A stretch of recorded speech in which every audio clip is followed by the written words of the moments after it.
4 minutes remaining.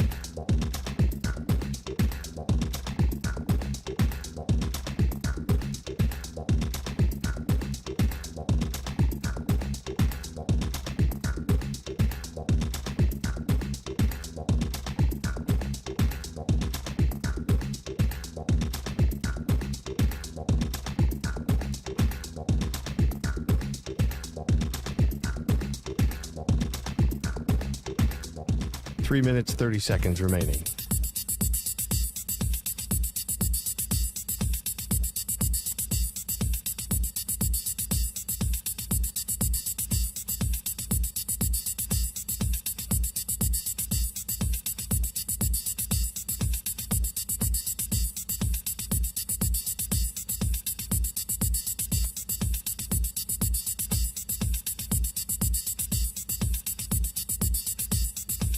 Three minutes remaining.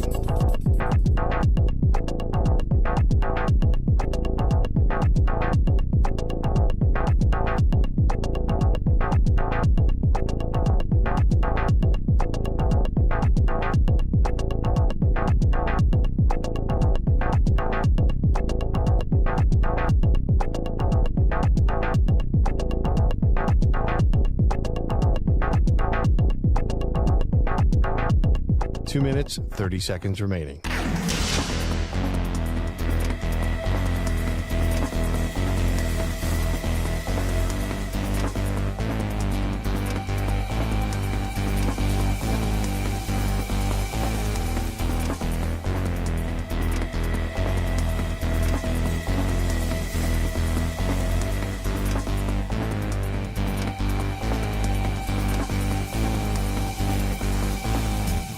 Two minutes remaining.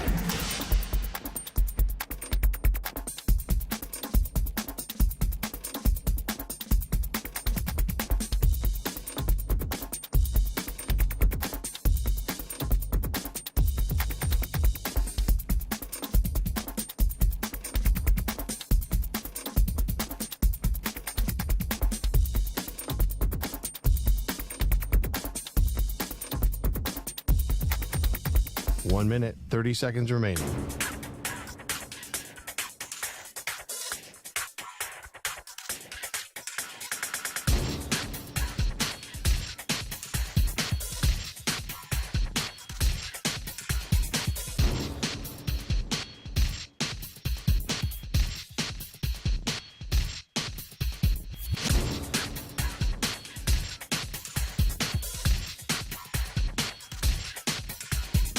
One minute remaining.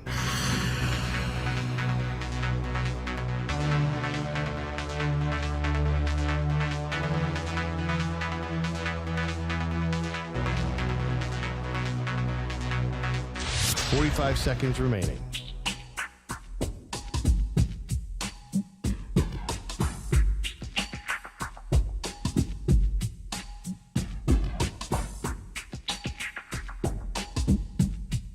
Thirty seconds remaining.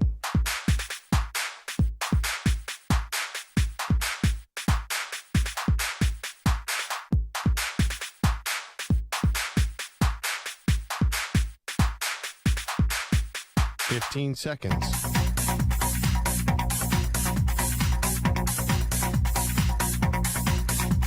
Break ends in 5 seconds.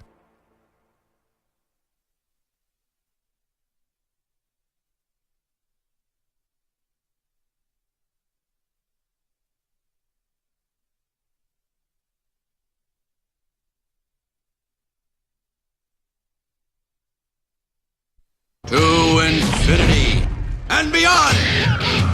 He's live. He's nationwide. This is the Zach Gelb Show.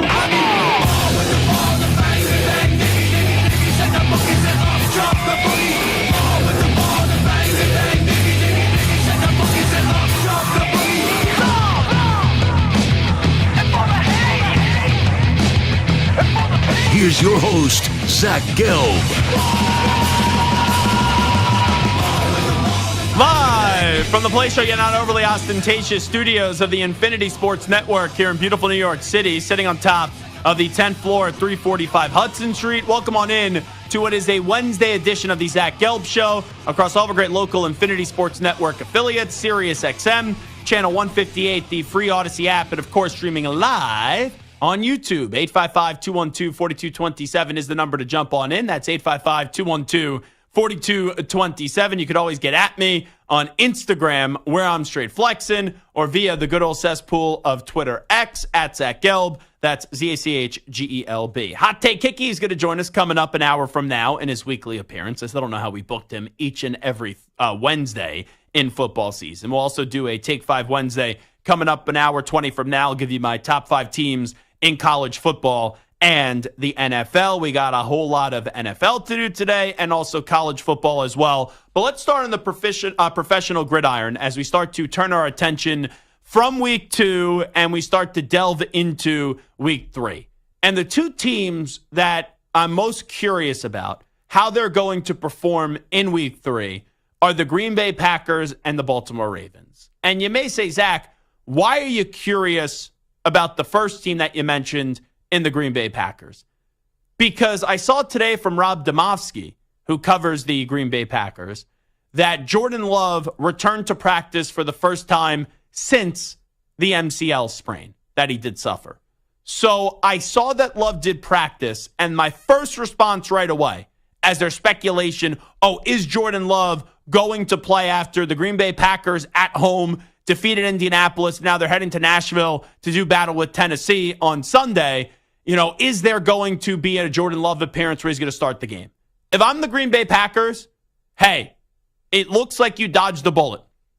When he went down in the final 15, 10 seconds, whatever it was, up against the Eagles on that crappy field in Brazil, I thought Jordan Love was going to be out for a long time, and there was even that fear of he could be out the entirety of the season because it looked like a gruesome and a nasty injury.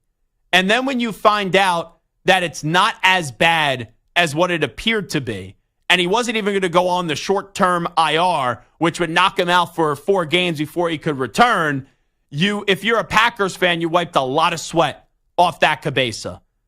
So since you were fortunate enough to not have your season practically go up in flames, and even though I have very little confidence in Malik Willis, I'm a logic guy. And when we're talking about an MCL injury, it's great that he's back on the field, but am I going to put him under center this Sunday? And am I going to have him play in an NFL game when it's not a big game and you're going up against Tennessee? No chance. No shot. And you could call me whatever you want to call me. You could say, Zach, you're being too conservative. Oh, Zach, if he's ready to play, let him play. I had someone once tell me when I was working at a sleepaway camp that it's a marathon, not a sprint. And that's the way that I look at this NFL season. The NFL season is a marathon, not a sprint. And putting Jordan Love back under center when he got hurt on Friday, September 6th, and you have him back under center on September 22nd, it just seems too premature. It's encouraging that he's practiced. It's good that he's practiced. It's good that he's back on the field.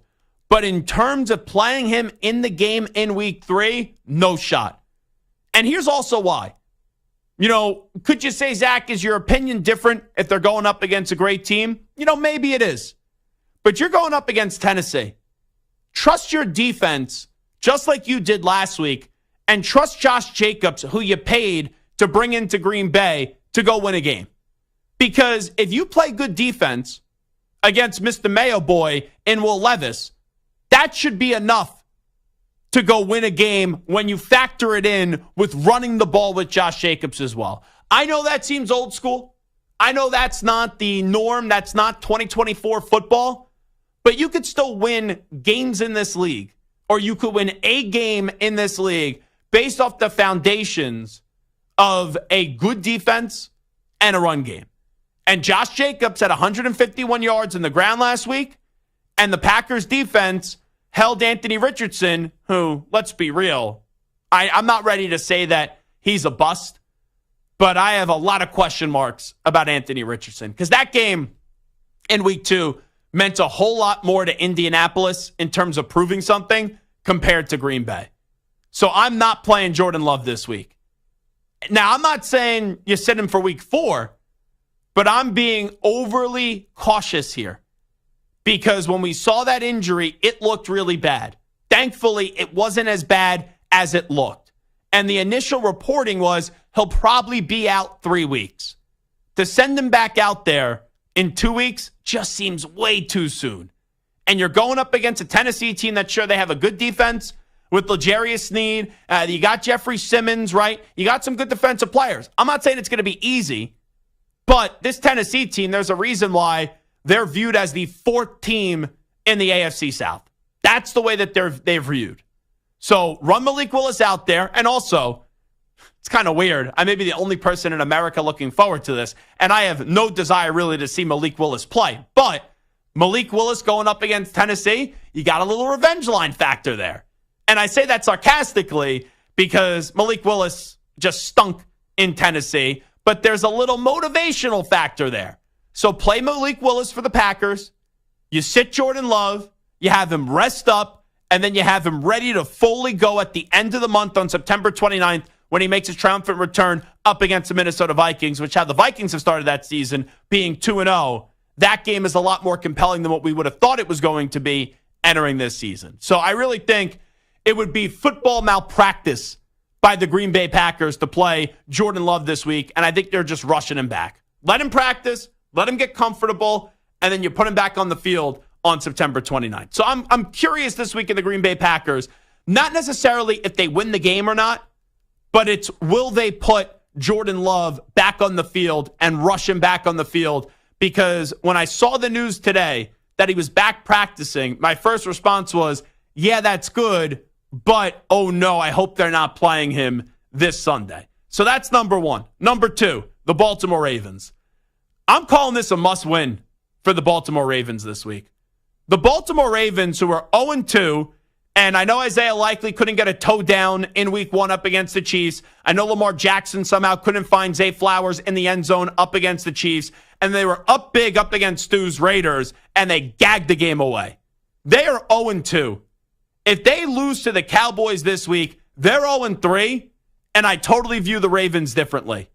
And I look at the Ravens as a team that I thought could go to a Super Bowl this year, then sitting at 0-3, I don't even know if I could expect them then to make the playoffs because the schedule here is absolutely brutal for the Ravens. Their next 3 games, they play Dallas, they play Buffalo, and they play Cincinnati. You lose to Dallas, you start your season off 0-3. Good luck trying to restore confidence when you start your season off 0-3 because the chances of you beating both Buffalo and Cincinnati to kind of save the ship from sinking and to put your team at a 2-3 record, I think is nearly impossible, even though the Ravens have a solid defense, even though the Ravens have an elite quarterback in Lamar Jackson, and we know what Derrick Henry still is as an NFL running back. But the Ravens can't play around this week. The Ravens, they have to keep their foot on the gas pedal, and this is a Baltimore Ravens team that they need to play a 60-minute brand of football. That's what the Ravens need to do. And you know what? After you lose to Stu's Raiders, I shouldn't be confident with the Ravens whatsoever. And I know I just called this a must-win game, but I did place a bet today. And it was on the Baltimore Ravens in a parlay to win the game outright up against the Dallas Cowboys. You know, Dallas last week, they got absolutely destroyed by the New Orleans Saints. And I know the Saints are 2-0. I don't want to rain on the Saints fans parade. I'm not telling you your football team is dreadful, but I don't think your football team is as good as what they played the last 2 weeks. I think that's more speaking to how bad the Panthers are. And we know the Panthers are putrid, who was their week 1 opponent.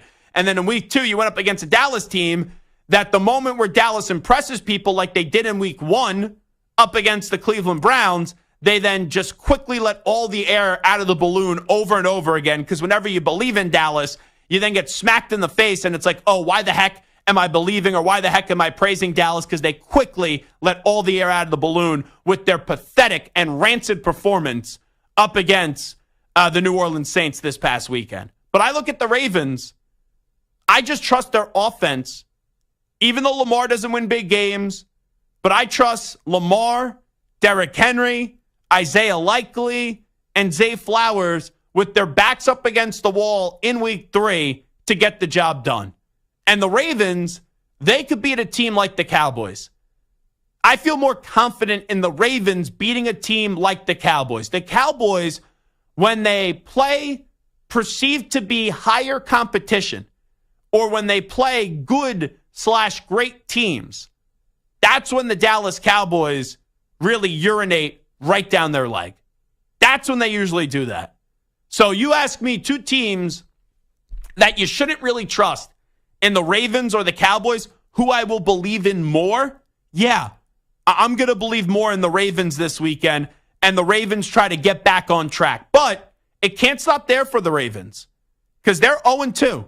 And when you start off 0-2, just because you win one game, don't throw a parade. But this Ravens team, for me to get back in on them and for me to start thinking they could go accomplish and do what's expected out of them, well, we're going to find out in these next 3 weeks because you're at Dallas, then you have Buffalo, and then you're at Cincinnati. Baltimore, you want to show me that you're a contender after you blew that game to the Raiders and you lost by a toe or a half a toe pretty much in week 1 up against the Chiefs? You got to go win 2 out of 3. And if you go win 2 out of 3, it kind of calms down everyone that's freaking out over the Baltimore Ravens, and you have every right to freak out right now over the Baltimore Ravens. But when I look at that team at Dallas, Buffalo, and at Cincinnati, they got to go win 2 out of 3. And this game against Dallas is a must-win because that's the game out of the 3 where if you're a Ravens fan, you should feel most confident about the Cowboys. And if you start out the year 0-3, I'm not thinking that you're turning around winning both Buffalo and Cincinnati. You beat Dallas, then you get to 1-2, and then I do believe that they could split between the Buffalo Bills and the Cincinnati Bengals to emerge from that stretch in at a 2-3 start to their season. And then after that, you get the Washington Commanders. So you should be able to get to 3-3, and then you go from there.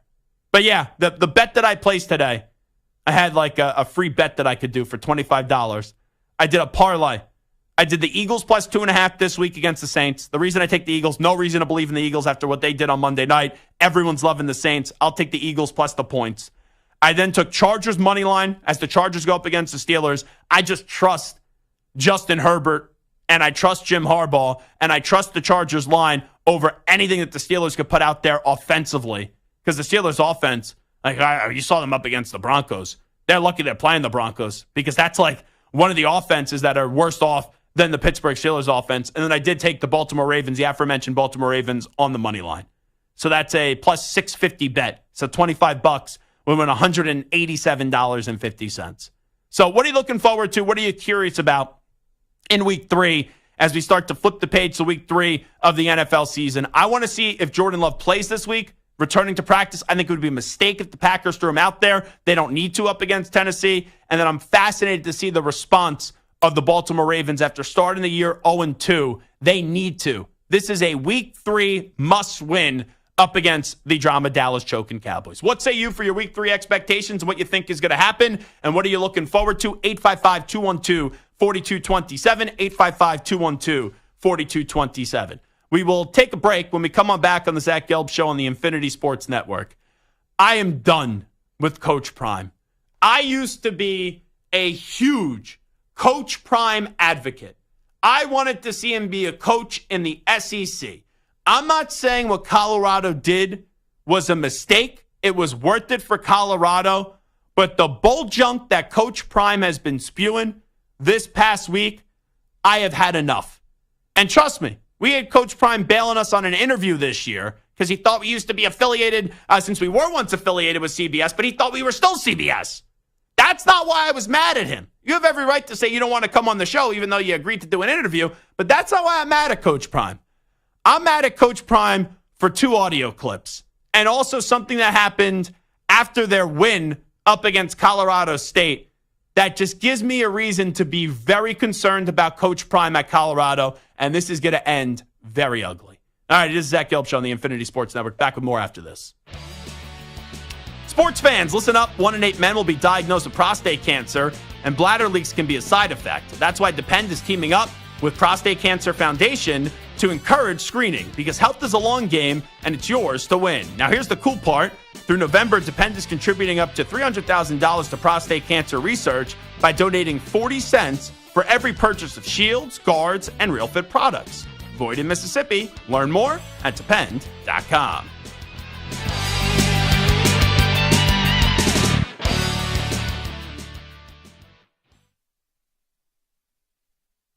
You're in a 4.5-minute break.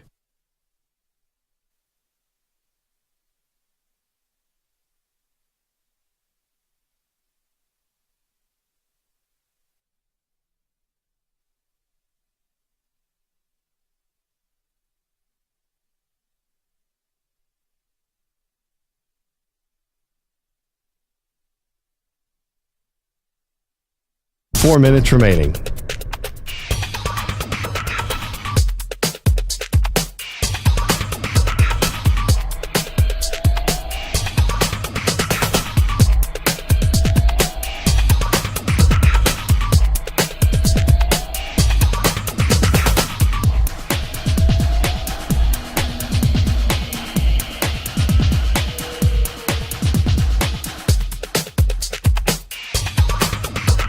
Three minutes, 30 seconds remaining.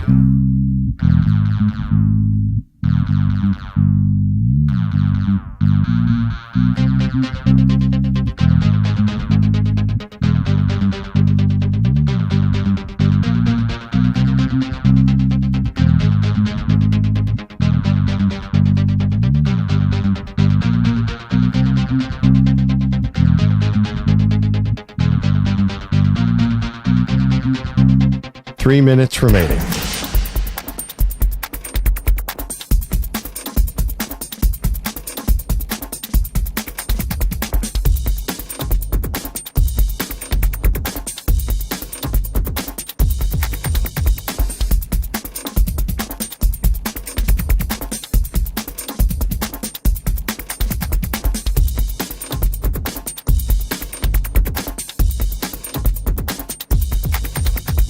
Two minutes, 30 seconds remaining.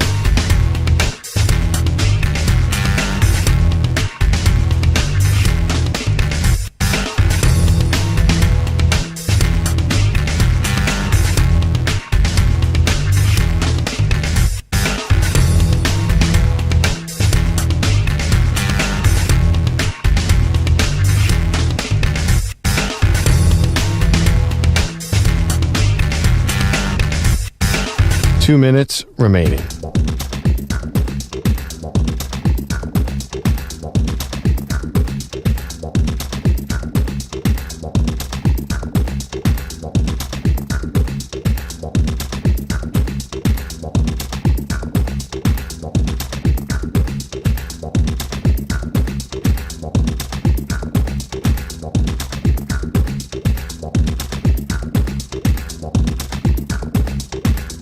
One minute, 30 seconds remaining.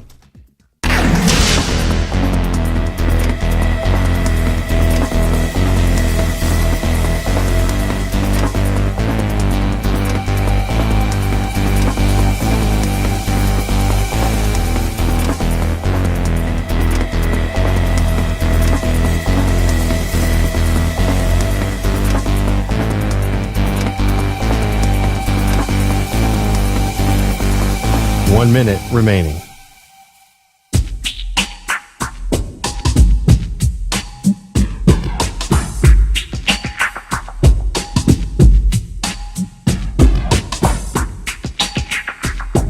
.45 seconds remaining.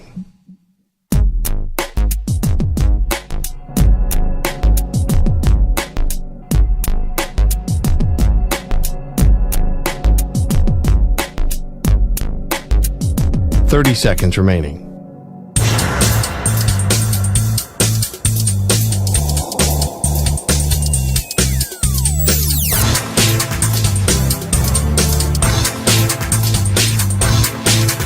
.15 seconds.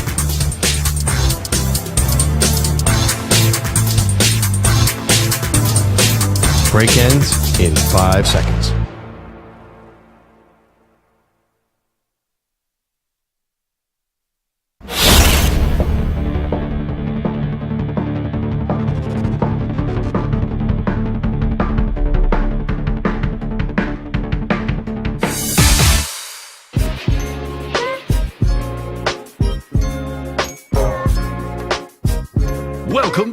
to the Infinity Sports Network. All right, it is the Infinity Sports Network, and it is the Zach Gelb Show. I just saw this during the break.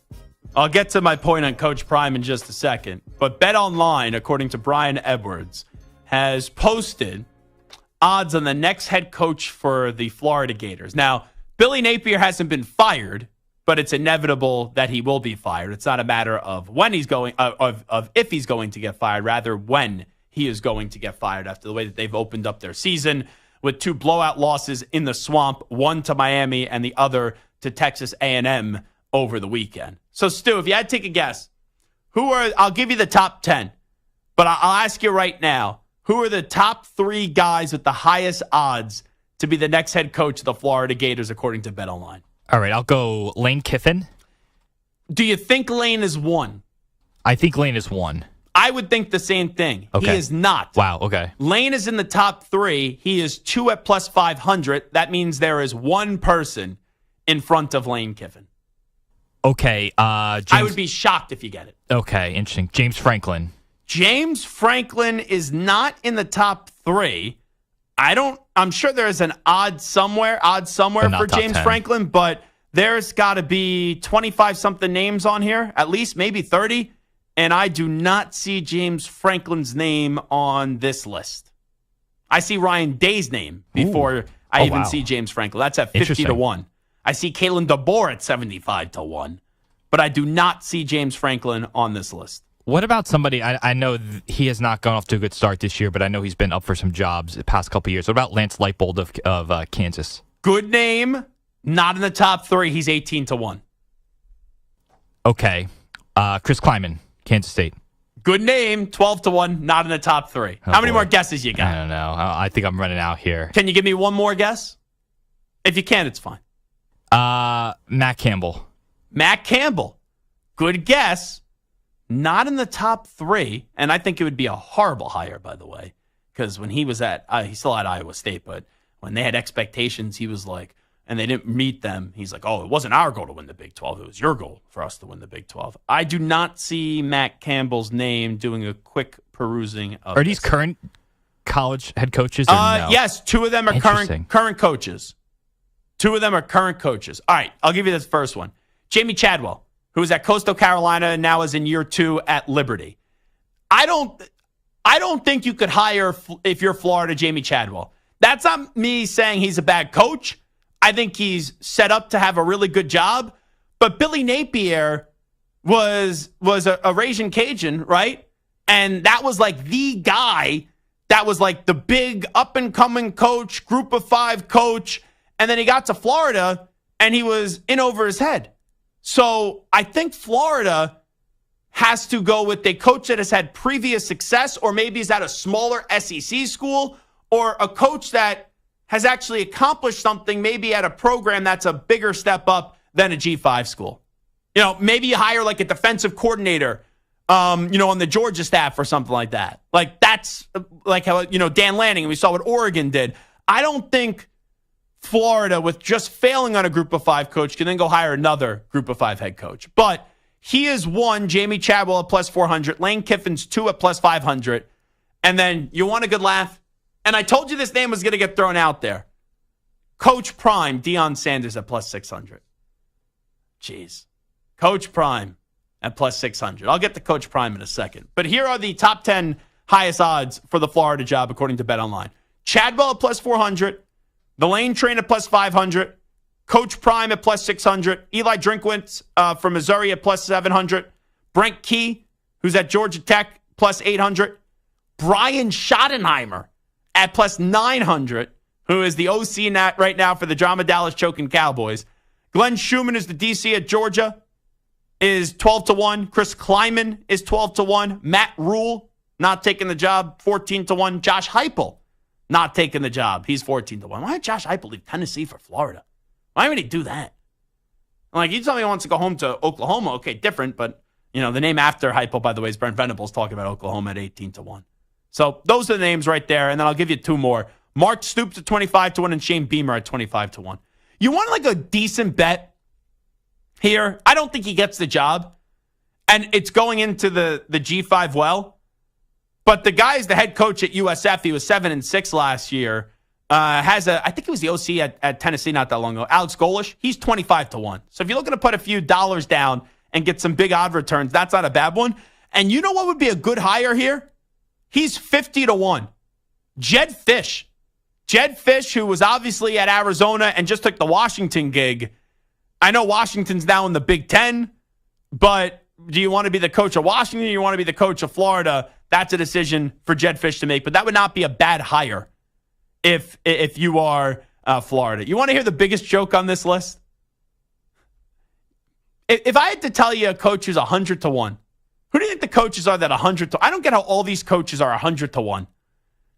Dan Mullen, who we like, but Dan was just a coach of Florida, so it's not Dan Mullen.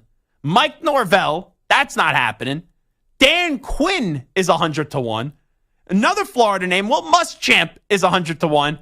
And you want to hear who's in the same grouping as those guys? Kirby Smart is at 100-1. Why the bleep? First off, how do you put Kirby Smart in the same level as all those other guys? And how do you think there's like that? Those odds should be 1,000,000-1. Yeah, more. infinity-1. Why would Kirby Smart leave Georgia to go coach Florida? Jeez. Tim Tebow, 150-1 as well. No Urban Meyer on that list, huh? Oh, you know what? That's a good one. No Urban Meyer. I do not see Urban Meyer. It says beat Kelly. I'm assuming that's Brian Kelly. He's 40-1. No Urban Meyer on that. I'm kind of shocked by that. Absolutely shocked by that. So those are the latest odds from Bet Online for the next Florida coach. I'll tell you, the two names that I'm surprised aren't on that list. Very surprised. Urban Meyer. And then also, we'll get into him later, Jon Gruden admitted to CBS Sports today that he wants back in and he wants to be a college coach. I'm surprised the Gruden camp wasn't able to get to Vegas to put his name on that list. Even like, hey, we're putting Kirby Smart on that list. We all know he's not taking the job. You can't find a way to go on out there and put the odds together for Jon Gruden. All right, it is a Zach Gelb Show on the Infinity Sports Network. Talking about Coach Prime, I've had enough. I have. So I don't know if you guys caught this. After the game, when they found a way to beat Colorado State, which congratulations to the Buffaloes on getting their second win of the season. So the quarterback for Colorado State before the game was talking smack about the Colorado program. But how many times do you see someone talk smack before a game, right? You use it as motivation and you use it against them. And that's what Colorado did. But after the game, the quarterback for Colorado State goes up to shake Shedeur Sanders' hand, and Shedeur wouldn't do it. I thought that was really weak of Shedeur Sanders. That's number one. Number two, Stu, remember when he threw his offensive line under the bus after the Nebraska game? He's like, oh, how many times did Raiola get hit? You do that 1 week, and then you bring your entire offensive line to the podium. It was him and Travis Hunter speaking, and then his entire offensive line, he brought them to the podium. It's like you threw him under the bus 1 week, then you're trying to go out of your way to praise them the next week. Like, which one is it? All right, you're trying to correct a wrong, though. I could somewhat respect that. But my issue is really not with Shedeur, who I don't think Coach Prime has put Shedeur in a position to succeed with the offensive line. You know, say what you want. Shedeur shouldn't have crushed his offensive line after week 2. Right? You don't say that as a quarterback. It's bad leadership. But he's not wrong in what he said. Like, the offensive line, they revamped it. It stinks. That offensive line is terrible. But here's my problem with Colorado. They're throwing basically a damn parade for beating Colorado State. All right, you blew them out this year. You barely beat them last year. If that's where the Colorado football season is, where you're throwing a damn parade after beating Colorado State, it just shows you that program is no good. And that team is no good. Because if you're a good team, I'm not saying you don't enjoy the victory, but you don't basically throw a damn parade after beating Colorado State. You go shake hands, and you're on to the next. It's expected that you beat Colorado State. But Deion Sanders this week, because he has to preach when he's at the podium, there's two things where I'm like, dude, what are you doing? Really, what are you doing, Coach Prime? This is Coach Prime going off on the media for criticizing players. Listen up. Landscape has changed in football. Once upon a time, you guys never attacked college players. Now they're making more money than y'all. And some of y'all are envious and jealous about that. So you're on the attack. It was hands off a college player because he's an amateur. Remember? Remember that, guys? Now it's hands on. Go at them any kind of way you want. They're making more money than me, and I'm mad about it. When you attack them, these guys are sensitive. They've never been attacked.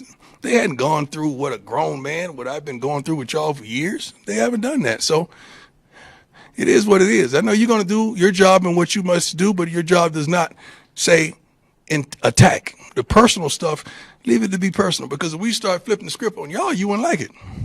I could easy. Thank you, Lord, for stopping me there.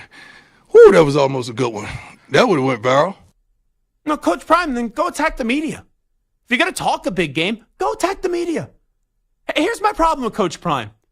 You just beat Colorado State, and this is the week where you're basically puffing out your chest as if you're actually coaching well at Colorado. Stop. Just stop.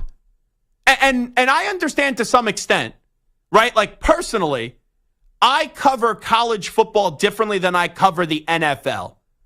But I think I am a minority in that situation, where I like to rip more in college the coaches rather than the players. And I think that the players, you only could criticize them for basically, right, failure to execute on a field. But then I'm more careful for it because it's not professional, even though they're paying the college players, compared to the NFL, where they're getting paid more and, right, they're grown men and they're adults, where, you know, you still have college kids, right? And, hey, everyone messes up in college. It's just the way of life. But this idea, even though I'm a little bit different in that regard, that Coach Prime thinks just because of NIL and some of the players are making more money than members of the media, that's why college media, or that's why people are now ripping the college players more. That's nonsense. It really is nonsense because of one reason and one reason only. Like, go to the South, right? Go SEC territory. You tell me in the SEC, if the Alabama quarterback didn't have a good game, they're not ripping him when he had NIL money or not. And also, here's the thing. Players are getting paid forever. Now they're just legally getting paid. So Coach Prime thinking that the media is just criticizing because now all of a sudden players are legally getting paid. Coach Prime, I'll use your words. That's a bunch of bull junk. All right? That's like some of the biggest bull junk I've ever heard. Now, here is Coach Prime. This press conference was really a doozy. He got into a kerfuffle with the reporter about projected rain for their next game. Listen up. Hey, Coach, with potential rain in the forecast for Saturday. We got rain? What forecast you got? Just changed this morning. No, let me see. It ain't say rain on mine. Who do you use? Straight up. I just saw it from a local meteorologist this morning. There you go. A meteorologist? That's a mistake. I got 5169. This joke has been accurate. Anybody else read yours? Either way, let's just say there is rain on the. No, we're we're not going to say there is rain. I'm one of those good weather man. When you say 60%, I say 40%. 40% chance that it meteorologist that I respect highly said that there's a pretty good chance it rains on Saturday.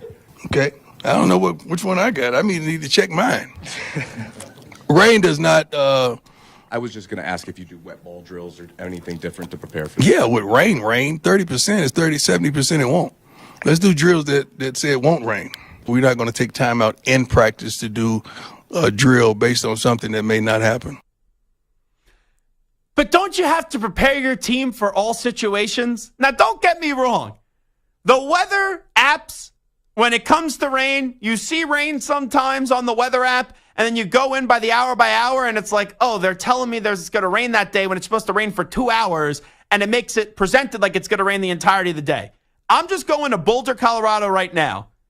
And I'm looking, because that's where they play this weekend, 8 p.m. Eastern on Fox against Baylor. No rain. How funny is this, though? No rain at 1 a.m., 2 a.m., 3 a.m., 4 a.m., 5 a.m., 6 a.m., 7 a.m., 8 a.m., 9 a.m., 10 a.m., 11, noon, 1, 2, 3, 4, 5, 6, 7. No rain so far. Wait for it, Stu. 8:30. That's when the rain is supposed to be there. Now, it's not a high percentage, but that's when it shows up on the app for the duration of the game. But that's like something, not that I'm going to freak out over the weather with Coach Prime. I'm really not. But it just shows you the lack of preparation. Like, he has Shedeur, he has Travis Hunter. Horn's a great player too. And it's like the rest of the team, you're not recruiting right, and you're not fully preparing. Like, Coach Prime, he's really starting to bug me. And I was one of his big supporters. I didn't want to see him go to Colorado. I want to see him get the Auburn job.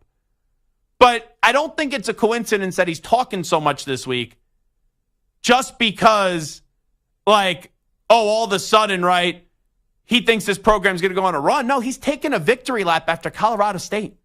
That's what he's doing. He's getting into it with the media, telling him how to do his job, going after the rain and all that nonsense.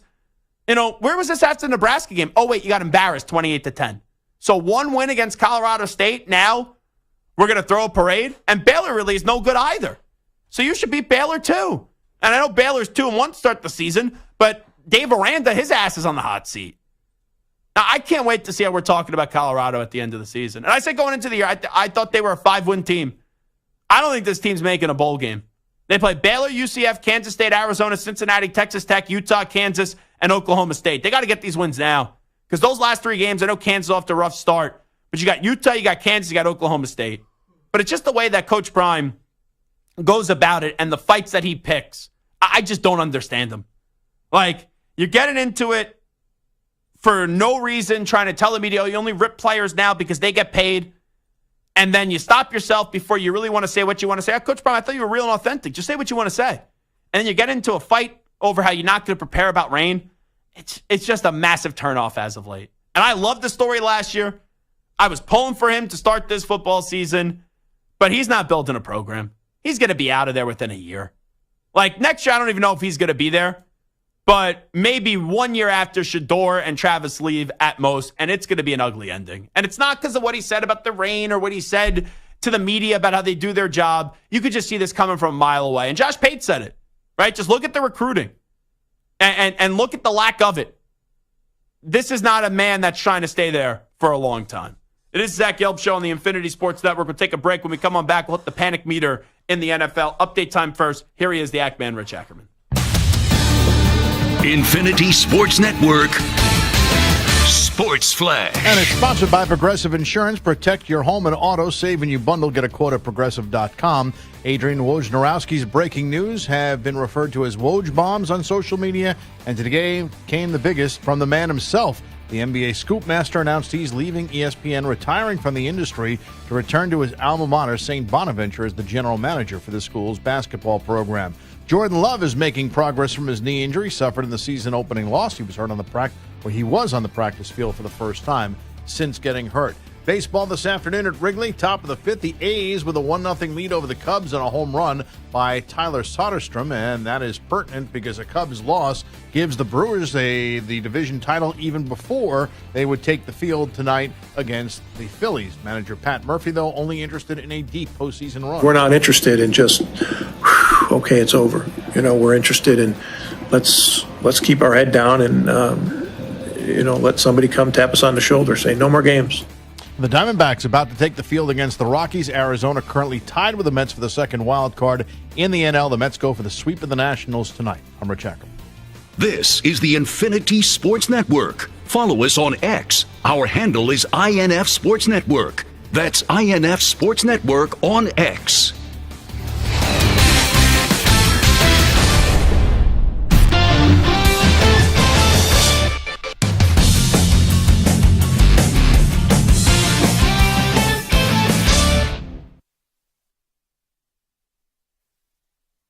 You're in a 5-minute break.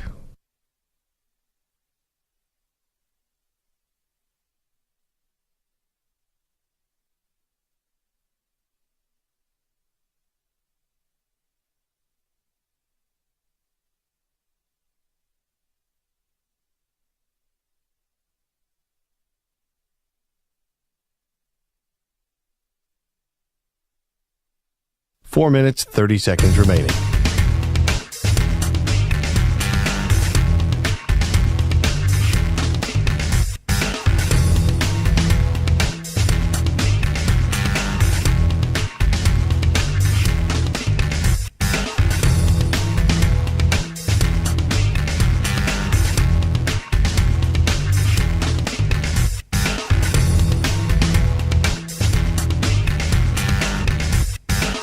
4 minutes remaining.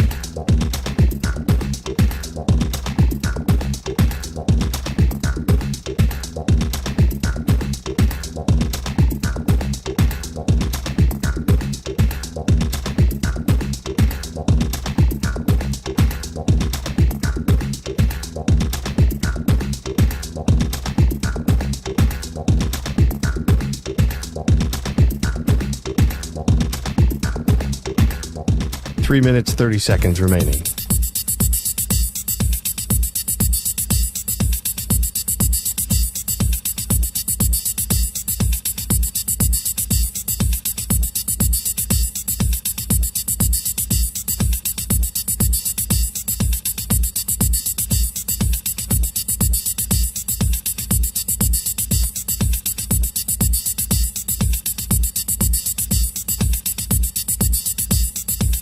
Three minutes remaining.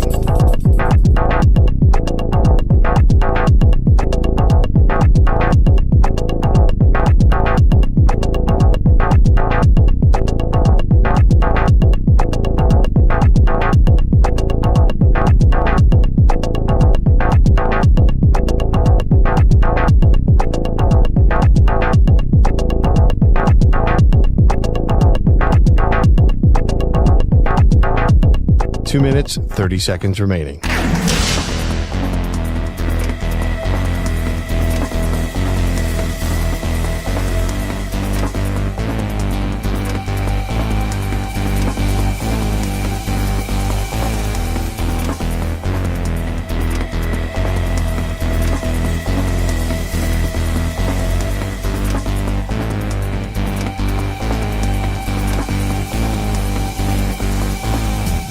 Two minutes remaining.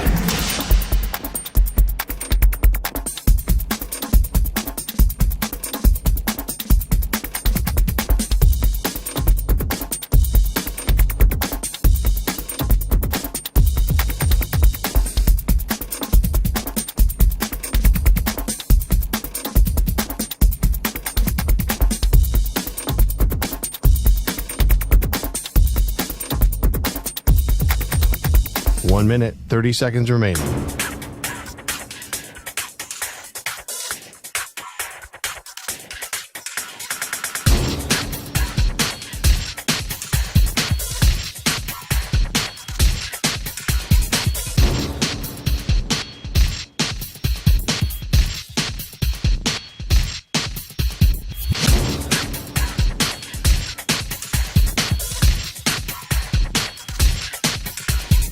One minute remaining.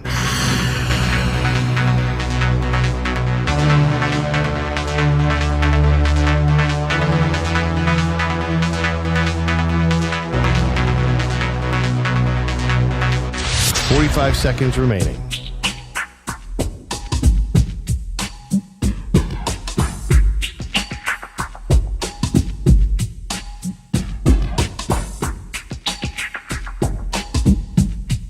Thirty seconds remaining.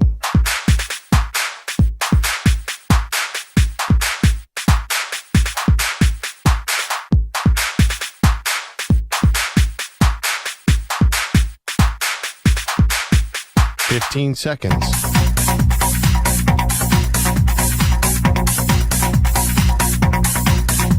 Break ends in 5 seconds.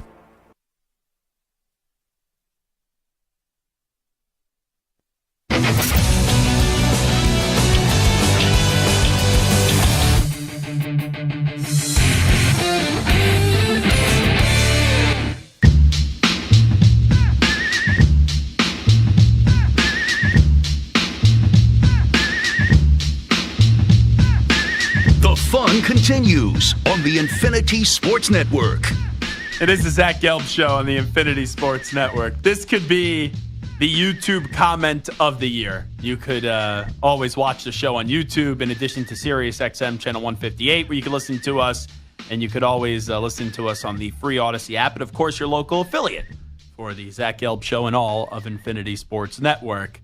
Billy Wolf, he was talking about Coach Prime going after the media, where, hey, the media now all of a sudden feels like they could criticize college athletes because now they're getting paid, which I just think is nonsense, what Coach Prime is trying to spew. But Billy Wolf says, I hate how he handled high school and college athletes with kid gloves. Ever work in fast food or customer service as a kid? You get no pass for being a young adult or a kid. What a line by Billy Wolf. And he's right. I worked at Five Guys once, and I was in high school. It was my junior or senior year. I think it was my senior year. I worked in Five Guys, and let me tell you, they did not care that you were a kid cooking those burgers.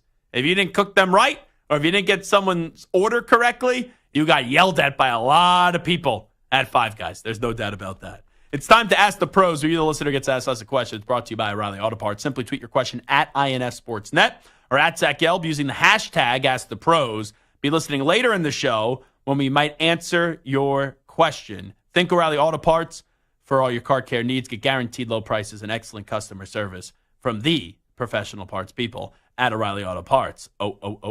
O'Reilly Auto Parts. All righty, Stu, let's do the panic meter in the NFL after 2 weeks of the season. Stu has compiled a list of 8 teams, and I will give you my answer on if I think there is no panic, a little bit of panic, or a lot of panic with those teams moving forward. Stu, what do we got? All right, how about a team that's 1-1, but obviously without Tua Tagovailoa, who is now on injured reserve, the Miami Dolphins?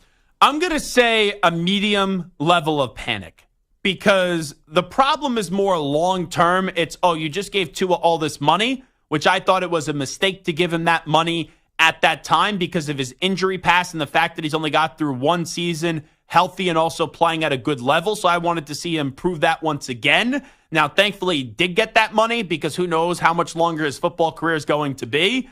But it does kind of feel like the talk around Tua is, okay, he'll be out for 4 games. So he's out for Seattle, Tennessee, New England, and Indianapolis, and then he'll be back for Arizona. Like, that's just the way that I feel like this is going to go. But it's still a medium level size panic because, yes, those games aren't all that tough on the schedule, but is Skylar Thompson going to be able to get you to 2-2 to salvage your season, and then will Tua be back? So this team, it was all about going to the playoffs this year and winning a playoff game.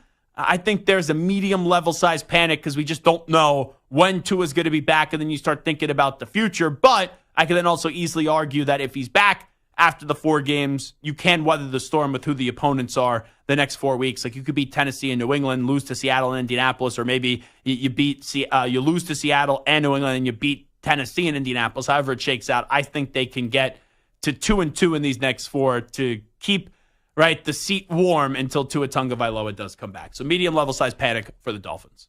All right, with losses to the Chiefs and Raiders, how about the 0-2 Baltimore Ravens? A high level of panic. Now, I understand. I said it's a must-win game for them this weekend up against the Cowboys, and I think they do win.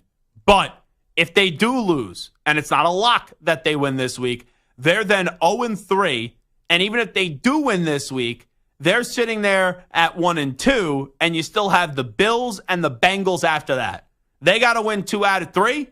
We will see if they can win 2 out of 3, but until they do so, it's a high level of panic because you know it and I know it. When you blow a game to the Raiders, it makes me reevaluate everything about the state of your football team.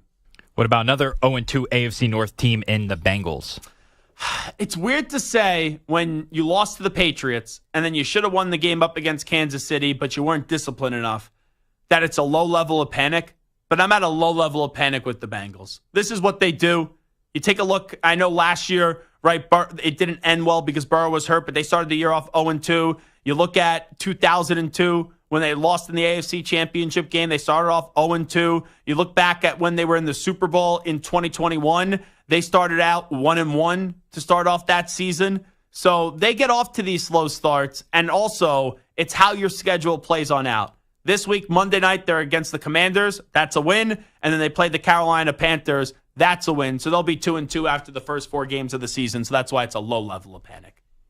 All right. What about a team with close losses to the Dolphins and Browns in the Jacksonville Jaguars? High level of panic. I thought that team was going to win the division.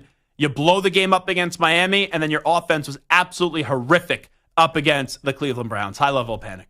How about the Colts? They lose to the Texans, and then they lose to the Jordan Love-less Green Bay Packers. Yeah, that's a loss that makes you say high level of panic. And Anthony Richardson, these next few weeks, you got Chicago, you got Pittsburgh, You got Jacksonville, you got Tennessee, you got Miami. Like, all those teams right now have questionable quarterback play. I got to start to see a really good level from Anthony Richardson on the football field. And if he doesn't start to play well in these next 4 weeks, that B word, bust, is going to start to get thrown around. High-level panic. All right. After an overtime loss to the Lions, they get blown out by the Cardinals. What about the LA Rams?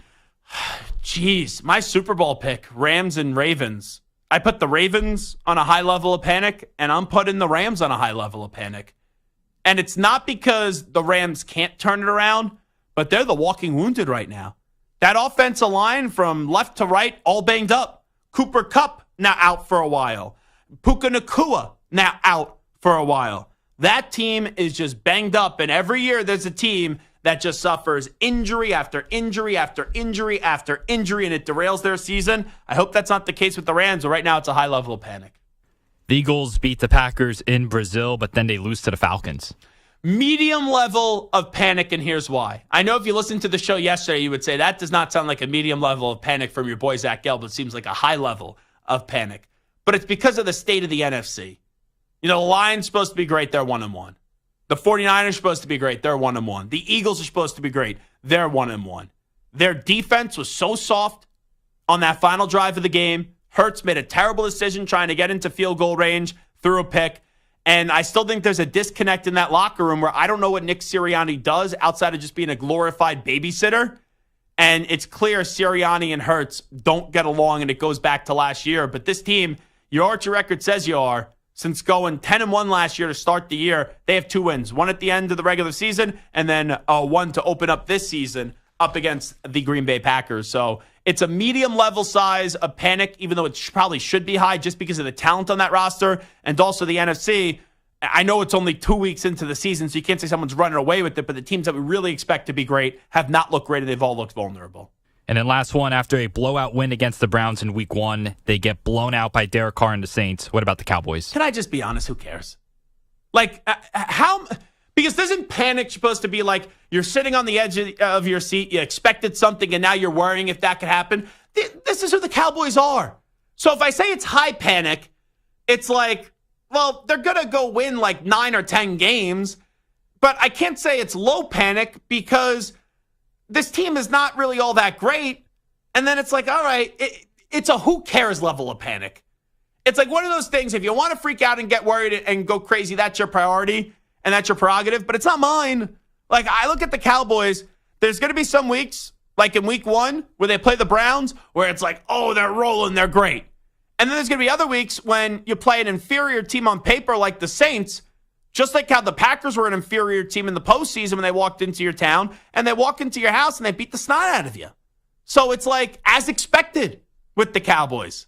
You know, they'll make your heartbeat go up, they'll make your heartbeat go down. It's going to be all over the place this season. So I guess that's medium-sized panic for the Dallas Cowboys. But I didn't really have high expectations to begin. All righty, the Hot Take Hickey will join us next when we come on back for his weekly segment. It is the Zach Gelb Show. We'll talk more college football and NFL when we return. And also 25 minutes from now, we will do Take 5 Wednesday, my top 5 teams in college football and the NFL.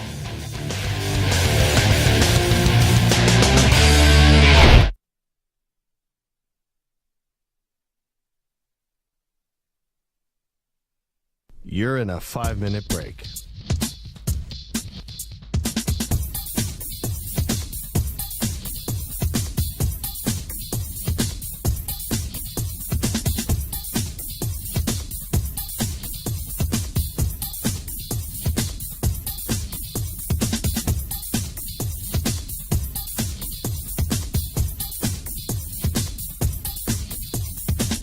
Four minutes, 30 seconds remaining.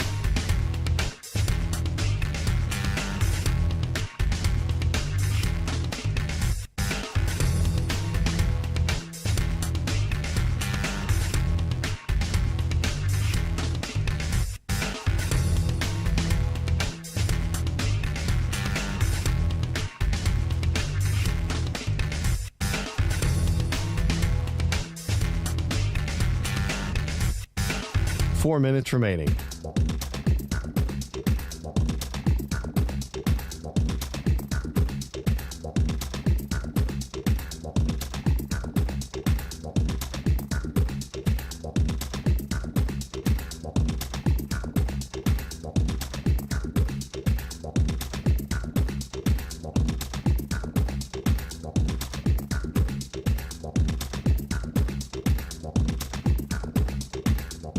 3 minutes, 30 seconds remaining.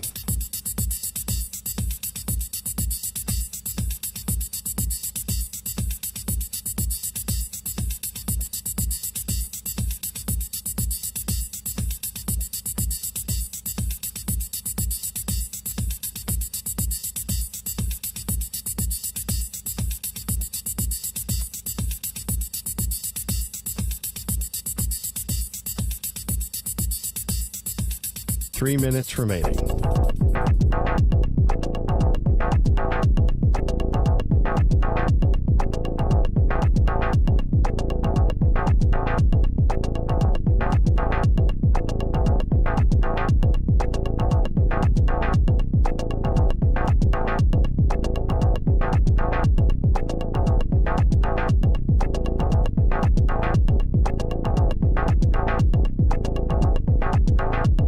Two minutes, 30 seconds remaining.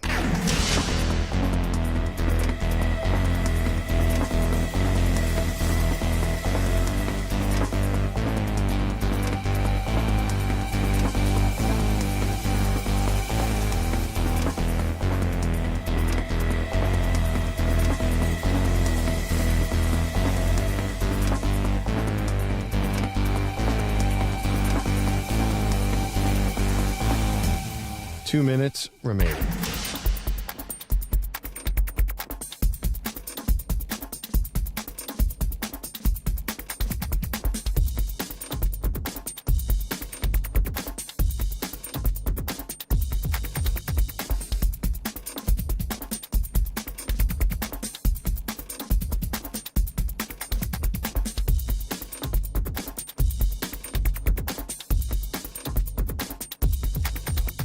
One minute, 30 seconds remaining.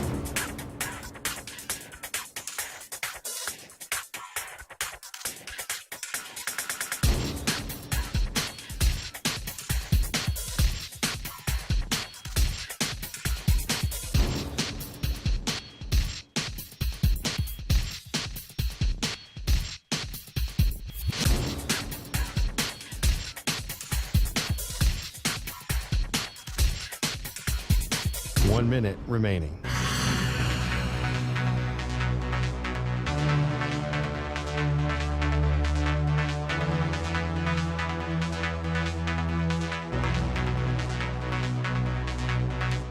Forty-five seconds remaining.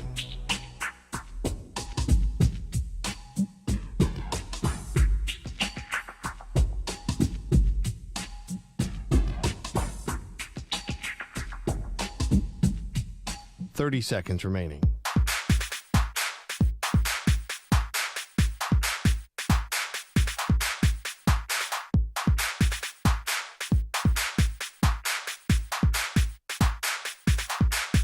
Fifteen seconds.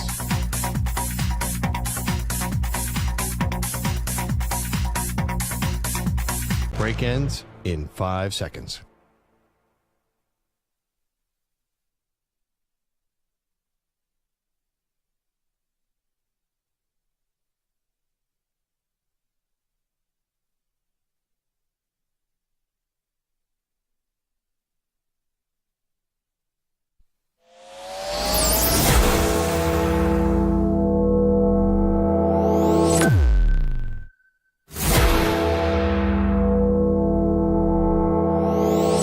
Infinity and beyond. He's live. He's nationwide. This is the Zach Gelb Show. I am stunned, folks. So going into the break, it was a normal Wednesday. And then coming out of the break, I learned a lot about Stu and a lot about Samter. So Hot Take Hickey is here for his weekly segment in football season. And I walked into the newsroom and I saw before Hickey was coming on that Jack Carty, who does a great job behind the scenes, was here. So I'm like, oh, maybe Carty is filling in for Hickey and Hickey is filling in for JR tonight. That was just my assumption. And Hickey goes, no, I'm actually off today. So I commend you, first off, for coming in on your off day. You could have bailed on the segment. I would never come on. I'm not that kind of a guy. Yeah, call out. Yeah, we made an agreement. I'll be here every Wednesday. Call in or call out, by the way. Some people are call in people. I say call out. What are you calling in for?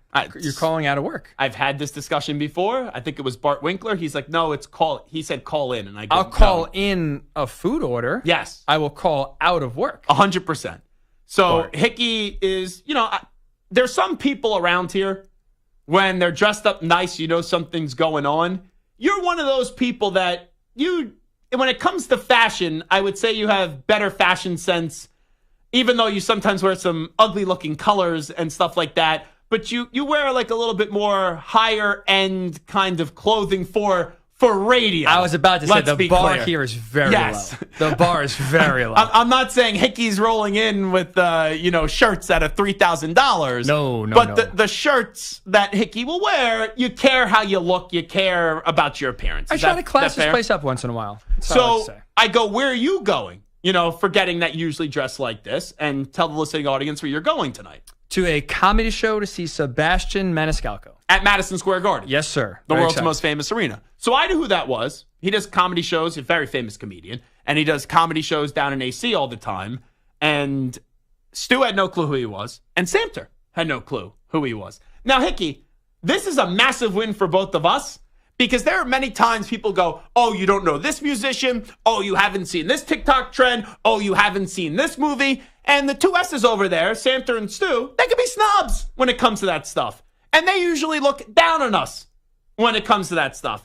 And they don't know our man Sebastian. That's a terrible job. Yeah, Stu especially. Very snobby with a capital S. Yes. You so are take that, snob. Stu. How am I Stu. a snob? You're I don't a understand. snob. Oh, you sitting there with you and Samter getting all excited about whatever soccer match you're watching right now. You think you're above us. Yeah, you think you're above us with that That's soccer. not true. Oh, I get up at 9:30 a.m. My nose is held high up 7:30. in the air. I go to the pub, a sport that I didn't even care about 6 years ago, and all of a sudden, oh, I'm soccer Stu. I'm snobby soccer Stu. That's what you are. I love you, but you're a snob when it comes to soccer and some other things. It's a great game you're missing right now. Oh, yeah. Wonderful. Give me a recap about it later. I'm not going to... Don't hold your breath waiting. 6:01 yeah. Eastern time. Yeah, don't hold your breath for me asking about that again. So, who are you going with tonight? My family. They are big fans. My parents and my girlfriend and my sister as well. Okay. So, is this the night? What do you mean the night? I'm pulling an act there. I feel like every time you do something like a big event, act always wonders if you're getting engaged. You think I would propose to my girlfriend at a comedy show? I Hey, don't. Sebastian, let's take a time out here. Hold on. I got a question to ask. It would be a good joke, by the way. That's worse than getting engaged at a sporting event, and that's bad. I would never do that. I think it's worse to get engaged at a sporting event than a comedy show. At least it's somewhat, I'm not going to say normal, but you've seen it at a sporting event before on the big scoreboard. You have some nerve if you want to say, hold on, time out, Sebastian. Great jokes. Everyone's laughing. Let me just take some time to make this serious here. Well, I'm not saying maybe after show. I didn't know if you guys do something afterwards. You have a whole thing planned. Nice fancy night. Starts the comedy show. And then afterwards, you get down on one knee and ask her to marry you. No, sir. No engagement. Just going for the pure laughs. Okay. It would actually be, I don't know how well this would work out for you. Has the girlfriend, you guys been together, 5 years now? 7 years. 7 years. Yeah. So soon to be 8. My sister was dating her now husband for 10 years. And towards the end, we would really get after him for not proposing yet. My great aunt Virginia, it was one of the most savage lines ever. We were taking a family photo and she looked at JD and she said, "You need to go on the end of the picture in case we ever have to cut you out." So that was like the jabbing going on. That's good. Have you been getting jabbed by her family for not proposing yet? No. Okay. No pressure. So maybe you could get away with this then tonight. I'm not saying you propose tonight, but maybe you do a fake proposal and see how it goes for you. No, that's even worse than getting You're at proposed. a comedy show. It would be funny. Fake proposal for who? Like you get that on one knee and you be like, "Oh, I'm just kidding. I'm trying out my comedy. I'm hot Take Hickey." That would be, I think, I'd rather propose than fake propose. You are trying to put me down a road here where I get in a lot of trouble. Yeah, that's exactly what I'm trying to do. By the way, I have a few. Thought we were friends here. I have a few takes that I just want to look back at from last week. Okay. You were all over Arizona to beat Kansas State. I was. That now, did not turn out very well. You got to be careful. I'm watching your pick segment last week. What is it? It's called Hickey's Pickies, right? Or 5 minutes Hicks picks? God, I see the marketing is doing a great job. Hicks 5-minute picks. Okay. All the picks in literally 5 minutes or less. So Hickey will have, it's a high budget operation, folks. It is. He prints out a black and white photo of the team's logo. And then he he color has printing scissors. Go figure. He has scissors, and he'll be like, give me that paper shredder. And then he'll chop the team that he doesn't like to win. Well, it was an upset. Which favorite is getting clipped? That was the theme of last week. You are not great with scissors. There was one point I thought you were going to miss the paper and take a chunk out of that hair of yours. No, trust me. The hair is safe, number one, and just as safe as the hair of my fingers. So I made sure my hand was as low as possible. As you could tell, I'm cutting this thing fast. I want to try to make it, dramatic, but also to make sure that I am not putting my digits in any sort of danger. So it took maybe a few extra chops more than it should have cut the paper. I'll sacrifice that over chopping off half my finger. So that was the first Hickey Hex on Arizona. They scored a touchdown right out of the gate, and they scored 31 unanswered. Chris Kleiman continues to be maybe the most disrespected coach or underappreciated coach in college football. The man won a Big 12 championship 2 years ago, and no one gave a rat's ass. And they can win the Big 12 once again this year. Oh, yeah. That was a huge performance for Kansas State. Now, here's a tweet that I'm wondering how to decipher it. Okay. But before we get to that tweet, this just shows you the power of the Hickey Hex. Okay. The Atlanta Falcons. Before the year, you predicted them to go 14-3, right? That's correct. Last week, you said you were out on the Falcons after one game, and then they find a way to win up against the Philadelphia Eagles. So I really do believe the reason I did not hit my money line bet the other night on the Eagles on an odds boost is because you were in and then out on the Atlanta Falcons. So I will just ask you, after 2 weeks, Falcons fans, hold your breath as you go to play the Kansas City Chiefs. Are you in or out on the Falcons moving forward after snatching a victory from the jaws of defeat? I am out on them going 14-3. I am in on them still being a playoff team. Okay. To be fair with the 14-3 prediction, I did say they're going to lose to the Eagles and the Chiefs. I thought they're going to start out 1-2 and then just rip off, what would that be, 11 straight, 12, 13 straight wins? You do math, sorry. I went to 10. 13 straight wins. So maybe I'll pull back on that a little bit, but they should be still a 10-11 team. Okay, inside the NFC South. So you're still in on the Falcons? Yes. You in or out on the Saints after the 2-0 start? Out. They could win 7 games. To their credit, I thought they're going to be one of the 3 worst teams in the NFL. Didn't they win 9 last year? No. 8? They may have won 8 or 7, but I thought that team was only going south. I don't trust Dennis Allen whatsoever. Still don't trust him, but Clinton Kubiak has been a godsend for this offense so far. So I'll give him credit. I think they'll be competent 7-8 win teams. Let me ask you this again. The Saints won 9 games last year, right? I don't think so, did they? Yeah, they went 9-8. They were 9-8. They were tied with Tampa Bay. This dumb producer. Are you sure about that? There's no way. See, this is what you do. This is what all you producers do. You're wrong on something and you take no accountability. Just say you're wrong. I never said that. What does that say? I'm not saying I didn't say it. But hold on, just so you see. 2023, right? How is that possible? They won 9 games and they lost 8. That's how it's possible. So that was last year. Interesting. Okay. So you're in on the Falcons. You're out on the Saints. Yes. Tampa Bay Buccaneers. Oh, and great win for them last week. Great win. Yeah, the Lions in that game, I was really discouraged with them. Because, the Bucs played a great defensive game. Offensively, the Bucs didn't blow me away on offense, but how Goff couldn't find a way to go win that game, it's concerning when you look at Detroit. That was a classic Baker performance where sometimes it's not pretty, but he's gritty. That touchdown run was incredible by him. Shaking, baking, nice little, 15-yard run. That was beautiful. Yeah. But, the thing that's concerning about the Lions after that game is Dan Campbell. I don't mind his aggressiveness. I like his aggressiveness. A lot of people criticized him last year for going for it on 4th down. That's who he was. That's how they got there. I liked it.